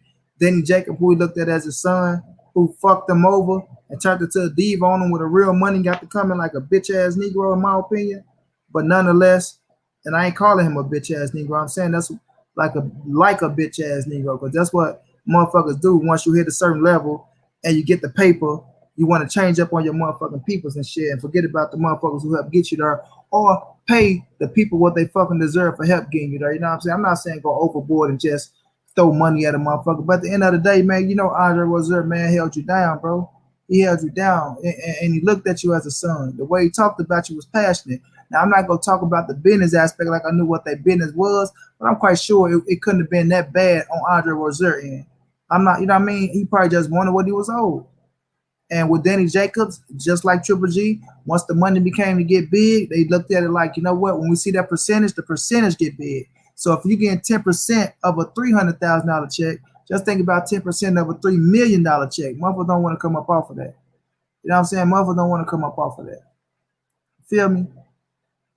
Which you probably could have negotiated out or some shit like that. But that's how shit go in this game, man. But Sergey and Jamal, right? We know the lines, the betting lines is very close, very, very close, very close. You know, and I think they look at the situation that happened with Triple G, and they saying that this man Sergey is the real fucking deal, and that he got a great fucking shot at beating Jamal Charlo, who they think struggled with a Brandon Adams. And you know, they looked at him, oh man, Jamal, he okay, he's not all that, he's the champion. Some people feel like that he ain't the champion because he didn't beat Canelo, but Canelo relinquished the fucking title. So to me, I don't believe in that franchise shit. So if you drop a title, your ass drop your belt. You know what I mean? If you drop a title, you drop your belt. You're not a champion unless you hold other titles in other motherfucking organizations. So if you had one title and that was a WBC, and Mauricio Sulaimán convinced you to take that franchise title and drop your motherfucking WBC strap to Monty Brown, you're not a champion anymore. You know what I mean? You're not a champion. You're just a fool-ass fool that trying to do some shit that Sulaimán trying to make you do because he want to get this check and that check. And like he go grow the sport with all these goddamn belts in different weight classes, which it ain't going to happen. Feel what I'm saying? So at the end of the day, Jamal Charlo is the motherfucking real WBC champion of the world. Just like I say, Devin Haney is the real WBC lightweight champion of the world. You know? So, Derevchenko has a chance to become world champion at 160 pounds. You know? Off one of the motherfucking top fighters at 160 pounds. You know what I mean? If not the top. But you can't prove that you're the top if you don't get the opportunity. But looking at this situation, Jamal Charlo is a hell of a fighter, man. I know some people feel like, yeah, Brandon Adams did this. Some people thought Corey beat him. I didn't. You gotta understand, he took the Corey fight on a short notice when he was preparing for a slick boxer, and now you got this motherfucker that was a 168-pounder that beat a champion at 168. You know, because Corey can fight. He can fight. So now that Maul is going into the ring, they're looking at that situation, and somehow they say that this fight is very competitive and close. Don't ask me how. Just know that's how they got that shit. And I'm telling you, if you're a betting man, I'm going to tell you to take everything that you own, like I said yesterday, from your socks to your shoes to your pants, your drawers, your shirts, your house, your phone bill money, your rent money, your mortgage money, your car note, your whatever it is that you got, put it all on Jamal Charlo. You know what I'm saying? Put it all on Jamal Charlo and watch that shit quadruple. You feel me? Because in Monty Brown's eyes, and I ain't gonna give y'all no opinion because I'm telling y'all to put every fucking thing on this man. In my eyes, bro, he is going to win this fight tomorrow. You know what I'm saying? Jamal Charlo is going to win this fight tomorrow, bro. Thank you, my brother, man. Thank you. I'm telling them, styles make fights, bro. When you seen Triple G and this motherfucker Derevchenko fight, Triple G needed a man to stay right there and just bang it out with him to give him a chance to slug it out and potentially knock Derevchenko out or give him a shot at winning the fight. Jamal Charlo don't need you to stand right there with him because he can hunt your ass down, but he also can shoot that good ass jab from range and distance and fight off that motherfucker as well. You know what I mean? And Derevchenko, we already know the European style. They love the solid 1-2s. They fundamentally sound. You know, with no special effects or none of that black soul that we got in us. You know what I mean? Shouts out to my bro Matthew Valentine's in the building. What's going down, family? You know, that black soul that we possess, you know, we fundamentally sound, but we got rhythm with that shit. We got rhythm with it. You know what I'm saying? We got rhythm with it. You feel me? And Maul got some of that rhythm that he go put on his ass, especially when he get the bouncing. Them Charlo boys get the bouncing, that mean they finna try to destroy your motherfucking ass. You know what I mean? So we got a great fucking fight in these two, and I respect Derevchenko. I thought he beat. I really do. I thought he beat Triple G. I really did. I really did, man. I really thought he beat him, bro. I'm quite sure a lot of y'all agree with me. Feel me? But nonetheless, he didn't get it. He didn't cry about it. He didn't pout about it. Now he in a better position to go fight for a WBC scrap. That's the irony and the beauty of being with Al Heyman, man. That's the irony and the beauty of being with Al Heyman. Feel what I'm saying? So this finna be one hell of a fight, man. This finna be one hell of a fight. But I just think Derevchenko's style is tailor-made for Jamal Charlo. And y'all go see that big boy power tomorrow coming from Charlo. Don't get me wrong, Derevchenko can crack. You know what I'm saying? He can crack. And Maul got to be careful because I want to see how he take the shot from my guy. But Maul got a chin. You know what I'm saying? But still, I want to see how he take this shot. But I just think he going to be right there in Jamal range. And Jamal going to be firing off on his ass. And I'm like my brother Main, man. I feel like he going to get a 9th round stoppage in that bitch. I feel like he going to get a 9th round stoppage in that bitch. And that bitch going to look beautiful, too. It's going to look beautiful. You understand me? And it might come from that motherfucking uppercut. Ooh, that motherfucker he hit J-Rock with. Y'all know which one I'm talking about. Y'all seen it. Left my man with the wobbly noodle legs. You understand me? With the wobbly noodle legs. You feel me? So it's going to be interesting, bro. It's going to be very interesting. And I'm looking forward to that one. Looking very, very forward to that one, bro. You know, because for them to have that fight that close, what the fuck you motherfuckers know that we don't? What the fuck you motherfuckers see that we don't see? You know what I mean? Or we being too fucking overly biased here to where we overlooking Derevchenko on his skill set. You feel me? And I know I ain't a biased motherfucker when it comes to this boxing game. I like to call it straight down the middle, even if it's my favorite fighter. I'm going to pop that shit for my favorite fighter, but I'm damn sure going to keep it real when it comes to the talent in the ring. Understand me? So I want to see what these motherfuckers see. And I want to be right, goddamn me. I don't like to be wrong. I want to be right. So it's us against them motherfucking bookies right now. You feel me? So we gonna find out. Let's talk about the main event, man. The main event. You know, Derek James, the coach of the two-time WBC 154-pound world champion Jamel Charlo said this fight is going to be fight of the year, man. He said like Earl and Sean was in 2019. He said that's what Justin Rosario and Jamel Charlo is in 2020. He said it's going to be fight of the year. Derek James respecting Justin Rosario that much. But he said, don't get it twisted. That don't mean Marlon can't go in there and dominate. But he just saying Justin Rosario is going to be that type of fighter to put out some grit that make us say, whoo, wee. That boy got his ass whooped that round, but that boy fighting his ass off back. You know what I'm saying? And them some close rounds that might go Mel way. You might say that bitch can swing Rosario way. But I will say this, man. Rosario with a full training camp is a dangerous motherfucking man, bro. And I repeat, Rosario with a full training camp is a dangerous fucking man. And I feel like any fighter that's at that top elite level, as long as they get that full training camp in, you know what I mean, they're going to be at the best of their ability or put together a full game plan to where they can go out there and try to execute whatever they practice on, you know, in the laboratory, man. You know what I mean?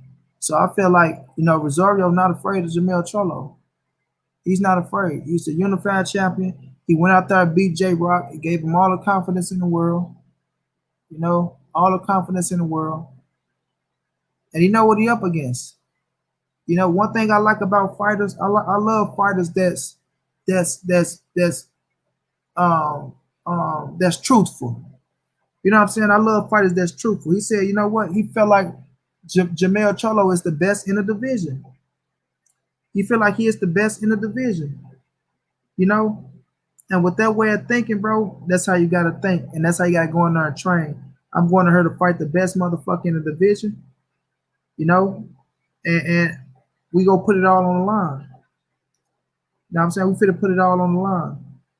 So that make you go in there and work your ass off understanding what you up against. That way you won't get caught slipping, bro. That way you don't get caught slipping. You know, and Jesse Rosario look like he on this shit, and it look like he's not fit to get caught slipping. But with that being said, you know, Derrick James and Jamel Charlo is on their shit as well. And by Derrick James saying that this can be fight of the year, that's letting me know that he respects Jesse Rosario enough to say, man, we got to put this motherfucker work in because you're going up against the best motherfucker in the division. You know what I mean? You going up against the best motherfucker in the division. That means make Jamel work his ass off to the best of his ability. You feel me? And that's always built for a great fight, man. That's always built for a great fight. You know? But in this one, once again, styles make fights. Styles make fights. And with somebody like Jamel with the power that he got and the way that he punched and the precise that he punched with, this fight can be for real, for real.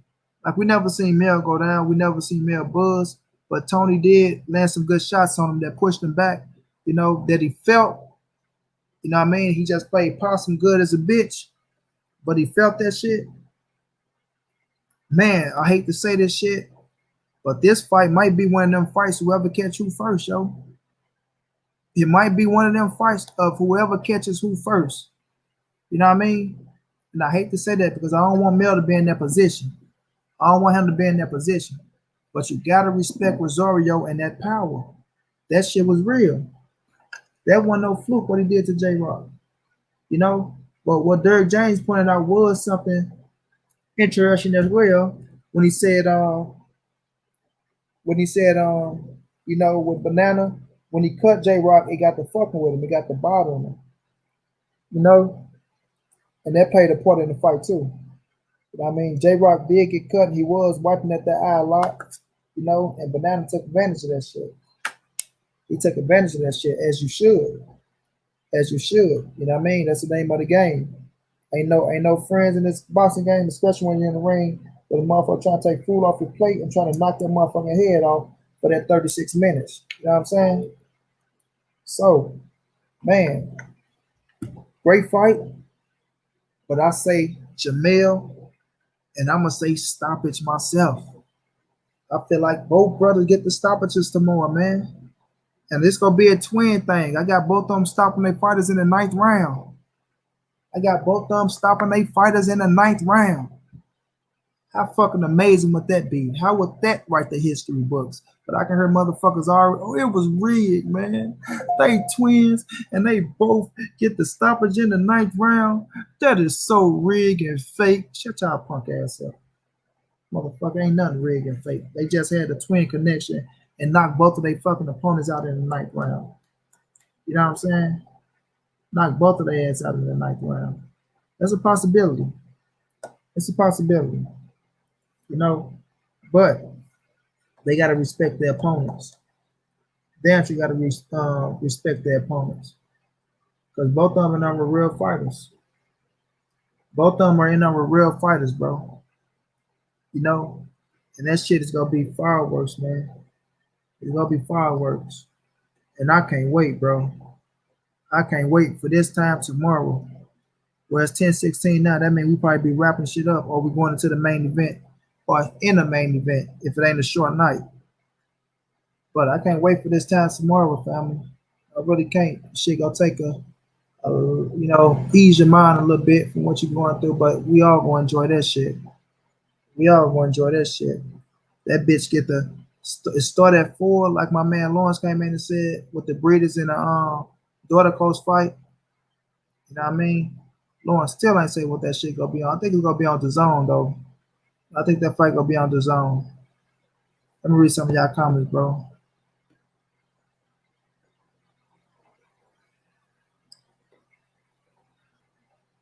Bang man, what it do from Keon, Batman, what it is from Keon, everything Boston, salute.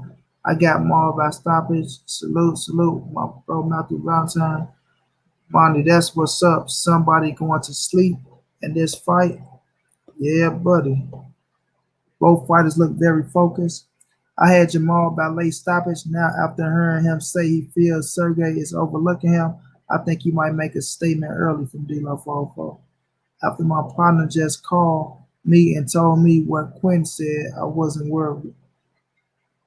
I said I'm picking Mayo to have to get off the canvas to start Rosario and to do it. I said I'm picking Mayo to have to get off the canvas to start Rosario and to do it. Nah, man, you trying to get Mayo dropped on that motherfucker?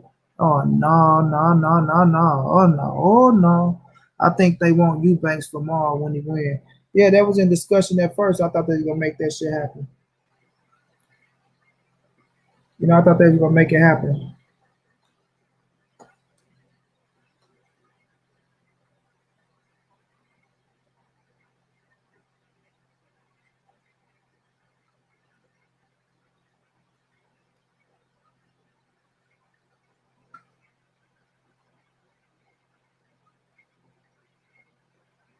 You know,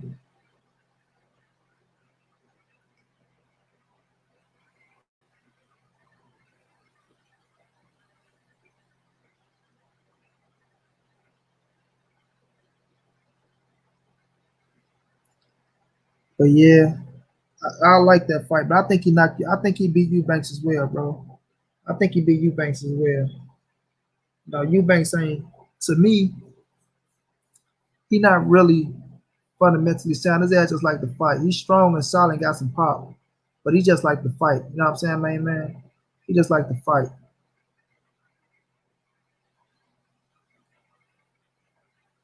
So you have to prove to me that he can hang with those big dogs. You know. But I like Eubanks though. His ass, yeah, he'll fight. He'll fight anybody. He wanted the Triple G fight, but couldn't get it. I feel like he'll fight anybody.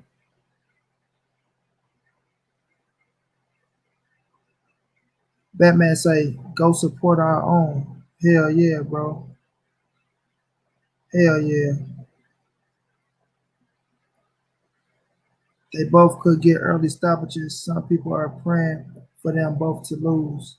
Eubanks isn't fundamentally sound at all. At all. Boy, ain't fundamentally sound at all. Especially when George Grove beat the shit out of him. That's like, and I picked him to win that fight. I don't know what the hell he was trying to do in that fight.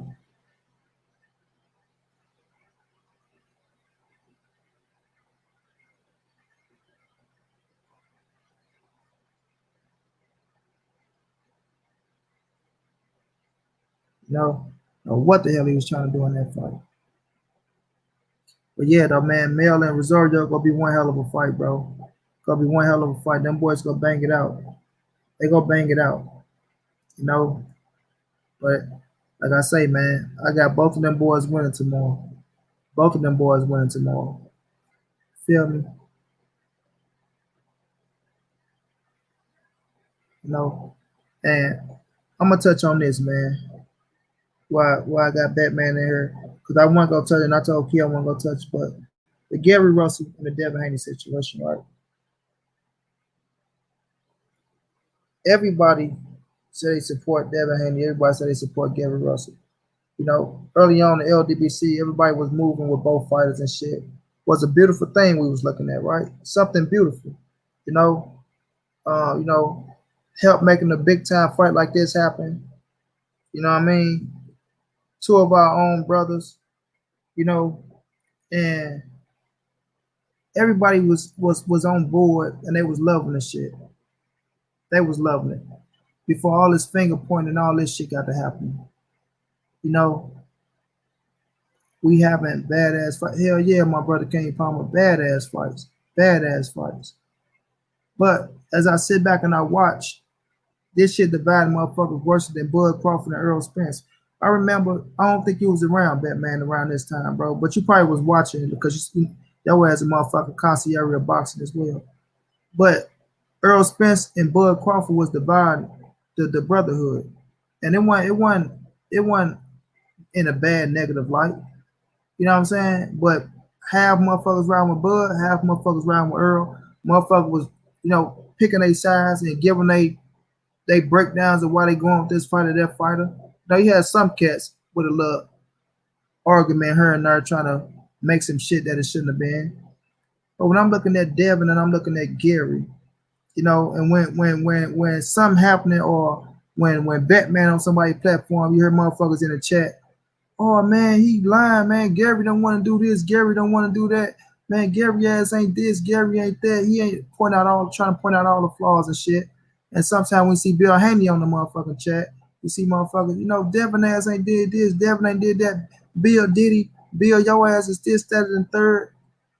But when I look at the whole situation as a whole, bro, and we seen this shit happen multiple times. We all know we seen this shit happen when fights break apart because the contracts and what's in the contracts people don't want.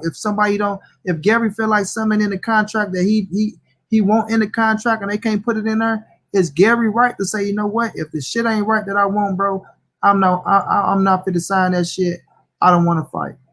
Vice versa with Devin Haney. If they feel like, oh, we sent the contract over, you saying this and that, you don't want this, you don't want that, we can't give you this, we can't give you that, then they don't have to fight. You know what I mean? Plenty of fights out there for Devin to fight, and there's damn sure plenty of fights out there for Gary to fight. You know what I mean? But when I'm seeing this side picking ass shit, bro, that shit gotta stop. That shit gotta stop. You know what I mean? That shit gotta stop.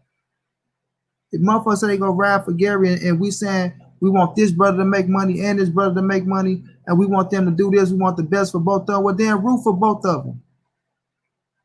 Root for both of them. You know what I'm saying? Don't pick sides, bro. Don't make shit look biased or uneven or like one person is all on this person why the shit ain't happening. You know what I'm saying? But that's far from the fact. If you go hold one man accountable, you got to hold the other man accountable as well. And this real shit.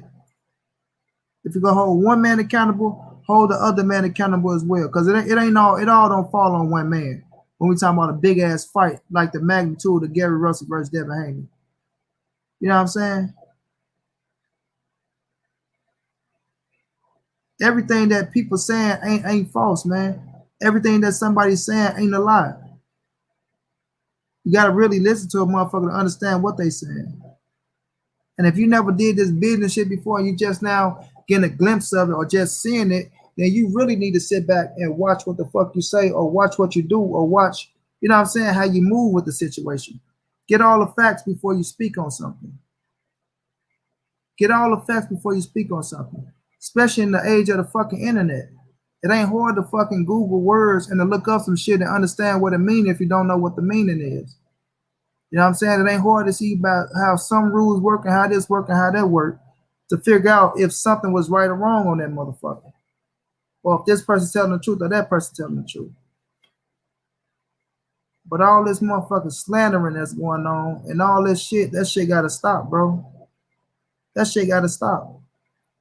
Devin Haney say he got a fight with Gamboa, then Devin Haney need to be focusing on Gamboa and handling that business because it's still a fight game, regardless of how skillful you is or how better of a fighter you is than a man. If a motherfucker catch your ass right on the chin on the right spot, your ass going to sleep. Your ass going to sleep, and there's nothing you can do about it. There's nothing you can do about it. No matter how strong you is, how special you is, none of that shit. If a motherfucker hit that jaw line where that vein run down the side of your fucking jaw,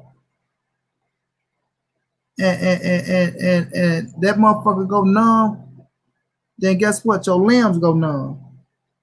And that's a fact. That's a fact. You know? So man, if we go talking about we ride for both of these kings, man, we need to stand up for both of these kings and not try to, defamation occur to one or the other. Or trying to sit up and trying to find some shit, some flaws to say why this is this and why that is this. Yeah, you might get one side of the story from one person, but you gotta get the other side from the other person as well. You feel me? Get all the facts right, man. Get all the facts right. And I want the best for both. I want the best for Gary and the best for Devin. And I want the best for Gary team, and I want the best for Devin team. But we gotta keep this shit real, bro. We gotta keep this shit real. If we really say we fucking with our brothers and we ride for our brothers, then we can't be out on this motherfucker one side and shit. You know what I mean? That's on both ways. We can't be out here one side and shit. Like just everything on that man is just wrong, because it ain't. It ain't, bro. It ain't. And when we look at facts and when a fact get thrown up in our face, and if somebody's feet need to be held to the fire, then you need to hold that person's feet to the fire and ask that person the hard ass question, just like you asked the other person. Regardless of the relationship, regardless of how long you've been knowing somebody, regardless if you don't like somebody, no matter what the situation is. You know what I'm saying? And to the fans, man, to the fans, y'all need to be hesitant on how y'all speak and how y'all be trying to, you know, um, go about getting the truth. Let's just say that. Know what I mean? Because sometimes I've been in there and looking at motherfuckers right, and sometimes you can write some bullshit and make yourself look like an asshole, or you can be trying to be too hard on the motherfucker because you heard one side and you just feel like that side is right. So automatically you jump to a conclusion. And then when the other side come out with some facts on your ass, then you be up there motherfucker, you be looking like a damn fool saying, God damn. You know what I'm saying? So I ride for both of my brothers, man. You know, I just want shit to be fair, right down the middle. If we go show one love, show the other one love too, man. You know, none of us we shouldn't have no dog in the race. We should be pulling for both dogs. May the best man win. May the best man win at the end of the day. Now you might have your reason on why somebody else go win a fight, but at the end of the day, may the best man win, bro. You feel me? And they can still revisit this fight. This fight ain't going nowhere, man. Like I say, y'all act like Devin finna lead the fucking fight game, and y'all act like Gary about to lead the fight game. This fight ain't going nowhere. So people don't have to slander or try to, you know what I mean, make one side feel better than the next. Because 2021 is right around the corner. And I feel like Gary gonna beat the shit out of whomever he fit to fight next. And I feel like Devin gonna beat the shit out of whomever he fit to fight next. And guess what? They can come right back to the motherfucking table, baby. Right back to the table. Period, bro. Right back to the table. You know, I just had to get that shit out there, man. Y'all dudes, man. Y'all dudes, man. Man, listen. Just be fair, man. Call a spade, and just be fair, man. Real.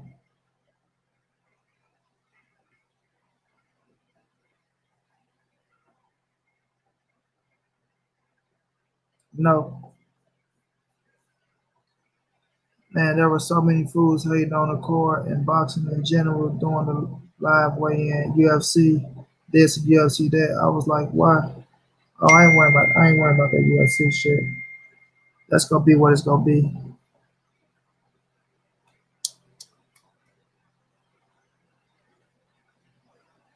You feel me?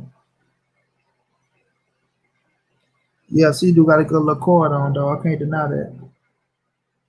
They got a good little cord on. I like that dude. I like that black dude. I can't pronounce his name because I don't watch the UFC like that, but I've seen him fight before. I like his style of fighting, bro. I like his style of fighting.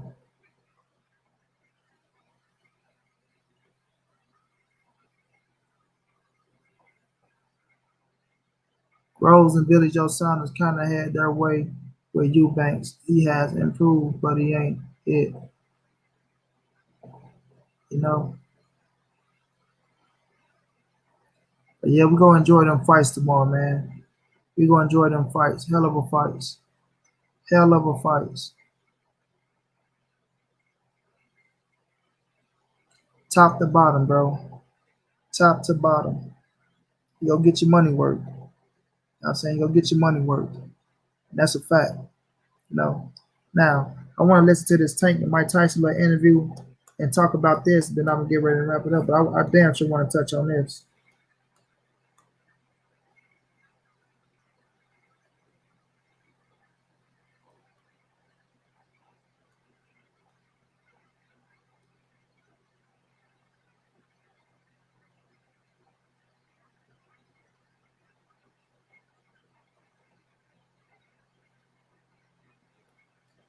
While we wait, out of 25 people, can I get 3 donations? Show some love, fam. So the ones who donated, y'all know I appreciate it like a man. From the bottom of my heart, I appreciate it, y'all. Y'all know who y'all is, man.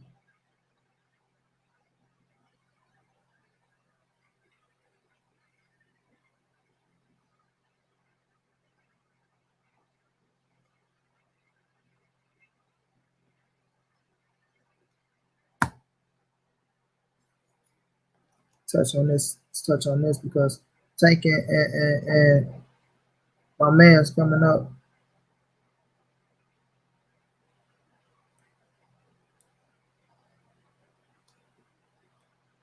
You gotta come to the live. Tell him.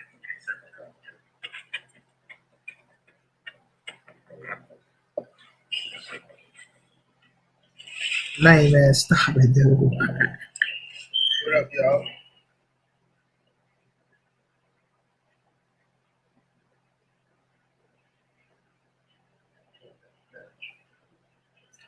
Y'all hit that like button for me. Hit that like button.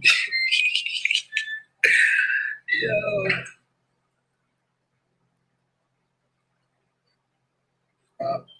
That's right here. I'm bugging. Oh, it's right here. I'm bugging. I did it. I didn't know how to do that. I thought I seen main man name in Javante Davis stream.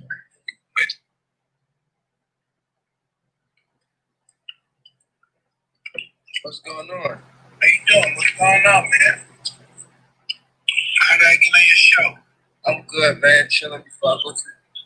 Huh? I just came back from the gym. Oh, you just came back from the gym? Yeah. How you doing? You great? How camp going? It's pretty awesome, man. Pretty awesome. I just finished boxing 5 rounds. Oh yeah, that's great. When you fight November 28th, right? Yeah. Tell me about your fight. You fighting that guy, Leon Cruz. Yeah. He's been around for a while, hasn't he, in lower weight division? Yeah, he's been around for a bit longer than me, for sure. Yeah, he's been around. Yeah. Trying to make sure I train hard so I won't, slip up. Listen, that's true too, but you have to know you got to beat Lomachenko. Come on, man, when you got to fight out. Yeah, Lomachenko, he have a fight right now. Who's he fighting? Ted Fimo. Oh, I know that guy. No pads, right? Yeah. You fought him? Oh. Nah, I sparred him when he was younger. We both was young. Tax him up a little bit. What do you think about Shakur Stevenson and Haney? They both good young fighters. You ever sparred with them before? Yeah, I sparred with Shakur for my fight for my first title shot. I was sparred with Shakur. I sparred with Devin too. You all got spectacular guys in the division to fight. You guys should be able to make a lot of money in 2 years, huh? Yeah, hopefully. And we all, fight each other. You all gotta make a pact to fight each other. Listen, know what about fighting? Fighters are friends. If you're a fighter friend, you help them make some money, right? You guys should come to some conclusion and don't let your managers say that let's make a fight. The thing is, that's when your lawyers come in. Yeah, but none of them are friends. I don't have friends in boxing. I know. Well, you don't have to have friends to negotiate a deal. Yeah, for sure. Yeah. Black men should be able to have a conversation about business and not be fighting with one another. Yeah, you're right. This ain't just how we have to handle business now. Yeah.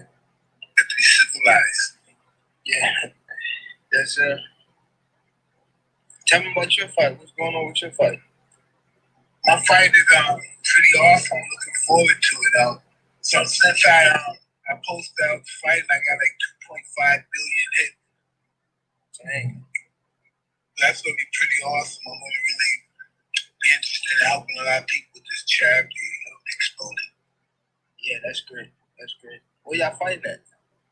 And I think it's Staples, and I'm not sure. It's in Los Angeles somewhere. Oh yeah, that's fine. I'll definitely be there if I can.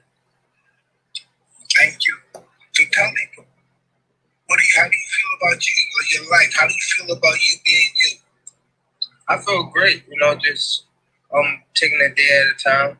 Staying strong, staying focused. What's your biggest fight do you want? Whoever out there, whoever the champ out there. I don't care about none of them. I was there about 15 when I was coming up. I wanted a champ. When I was coming up, I fought 15 times in 1 year. 15 times? Yeah. Jesus. Dang. That's a lot of fights to be a professional. Yeah. The record is 37 in 1 year. 37 in 1 year? Yeah. Dang. Who fought 37? Harry Grant, 20. Oh, you can't do that now. Nah, that's no more. Unless you're in Mexico fight. Yeah, if you go to Mexico, you can do it. Yeah. That's crazy. People not strong enough to do that now. Oh, they are. People are always strong enough. They're just what they believe they are. You believe in that. You whatever you believe, you're right. Right. Being self-conscious. You have to believe the right shit. Yeah. Yep. That's good. So what you got going on now? It's the special work. I'm getting ready to go to my strength and conditioning right now. That's the boxing gym. But the spoken word is real stuff, You speak your life into existence. I shouldn't be the I'm doing now. I shouldn't have the life I have now. I should be that shit OD.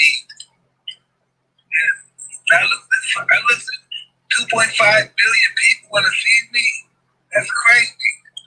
Yeah. And listen, I come from being a champ and all that stuff. Whatever I was doing in my life, rich guy, losing money, going to prison, coming back making a lot of money, losing and married, people losing all my marriage, losing my money, become a junkie, and now I'm back. What the fuck is this? What's going on? Now, I had to submit. It's all about God, really. Greater power. God favors. I don't know. I'm very grateful. He must really favor the stupid. He must really favor. I got it. But you've been through a lot. You overcame a lot, so you here. Hey, that's just what I am. I'm nothing gonna ever stop me. I want to be up more than anybody want me to be now. Yeah, that's a great way to think. That's a great way to have. Adversity is make the strong strong and the weak weaker. You'll win that stuff. Yeah, that's bad. If you wasn't from Baltimore, you wouldn't be the person you are right now. You wouldn't be. If I wasn't from Browns, I would never in a million years be champ. Right. The greatest. You ever heard Joe Gans? I've been to Baltimore to go see Joe Gans. Joe Gans the great. You ever hear of him? Yeah, I heard of him. Yeah, I went to clean his grave one time. What about Tupac? Tupac is awesome. He's an awesome guy. Oh yeah. If he got mad at you, he was mad at you to the day he died. Dang. That's crazy. He came to your fight before, right? Yeah, listen, that was my He always hung out. Yeah. They say he was a nice guy. He came to see me when I was in prison. He used to come visit me. Man. I wish I would have met him. Hey, he would have loved you, brother. Yeah. Appreciate it. How the rest of your day going? My day is awesome. Get ready. Whenever I get off the phone with you, I'm going to go listen to the dishes. Oh, okay. Well, I don't want to hold you up, so maybe we can meet up in person again and chop it up over some food or something like that. Okay, it'd be my pleasure, brother. Yes, sir. Good luck with your fight, brother, and all your other endeavors in life. Thank you. You too. Take care, brother. Yes, sir.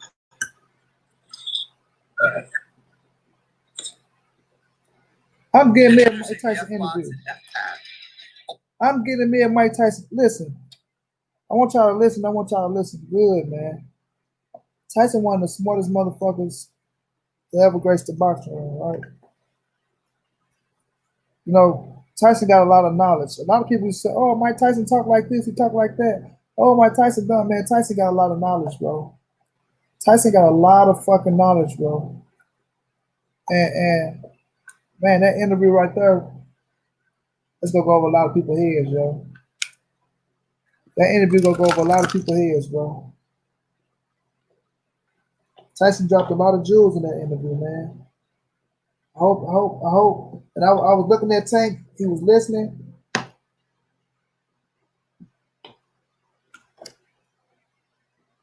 But he won't understand because he's young. You know, he was listening, but he won't understand because he's young and he got the paper and he got the money and shit like that. But what Tyson was trying to tell that young man was stay focused, man. Stay focused. I've been through it all. I've been through the ups. I've been through the downs. I'd have came. I'd have seen all the money. I'd have fucked all the women. I'd have did all this. People was around me for the paper. They fucked me over. You understand what I'm saying? And I bounced back.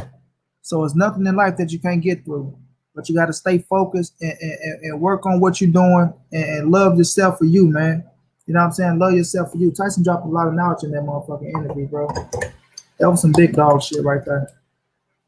That was some big dog shit. You know what I mean? Man, loved it, bro. Loved it. Loved it. You know? And Tyson is a big fan of Gervonta Davis. Big fan. Lord knows I would love. I'm all in Tyson inbox, man. I know I probably don't get an ounce back, but I'm still gonna continue to try, bro. If I get that Mike Tyson interview, bro, that shit gonna be so fire, man. So fire.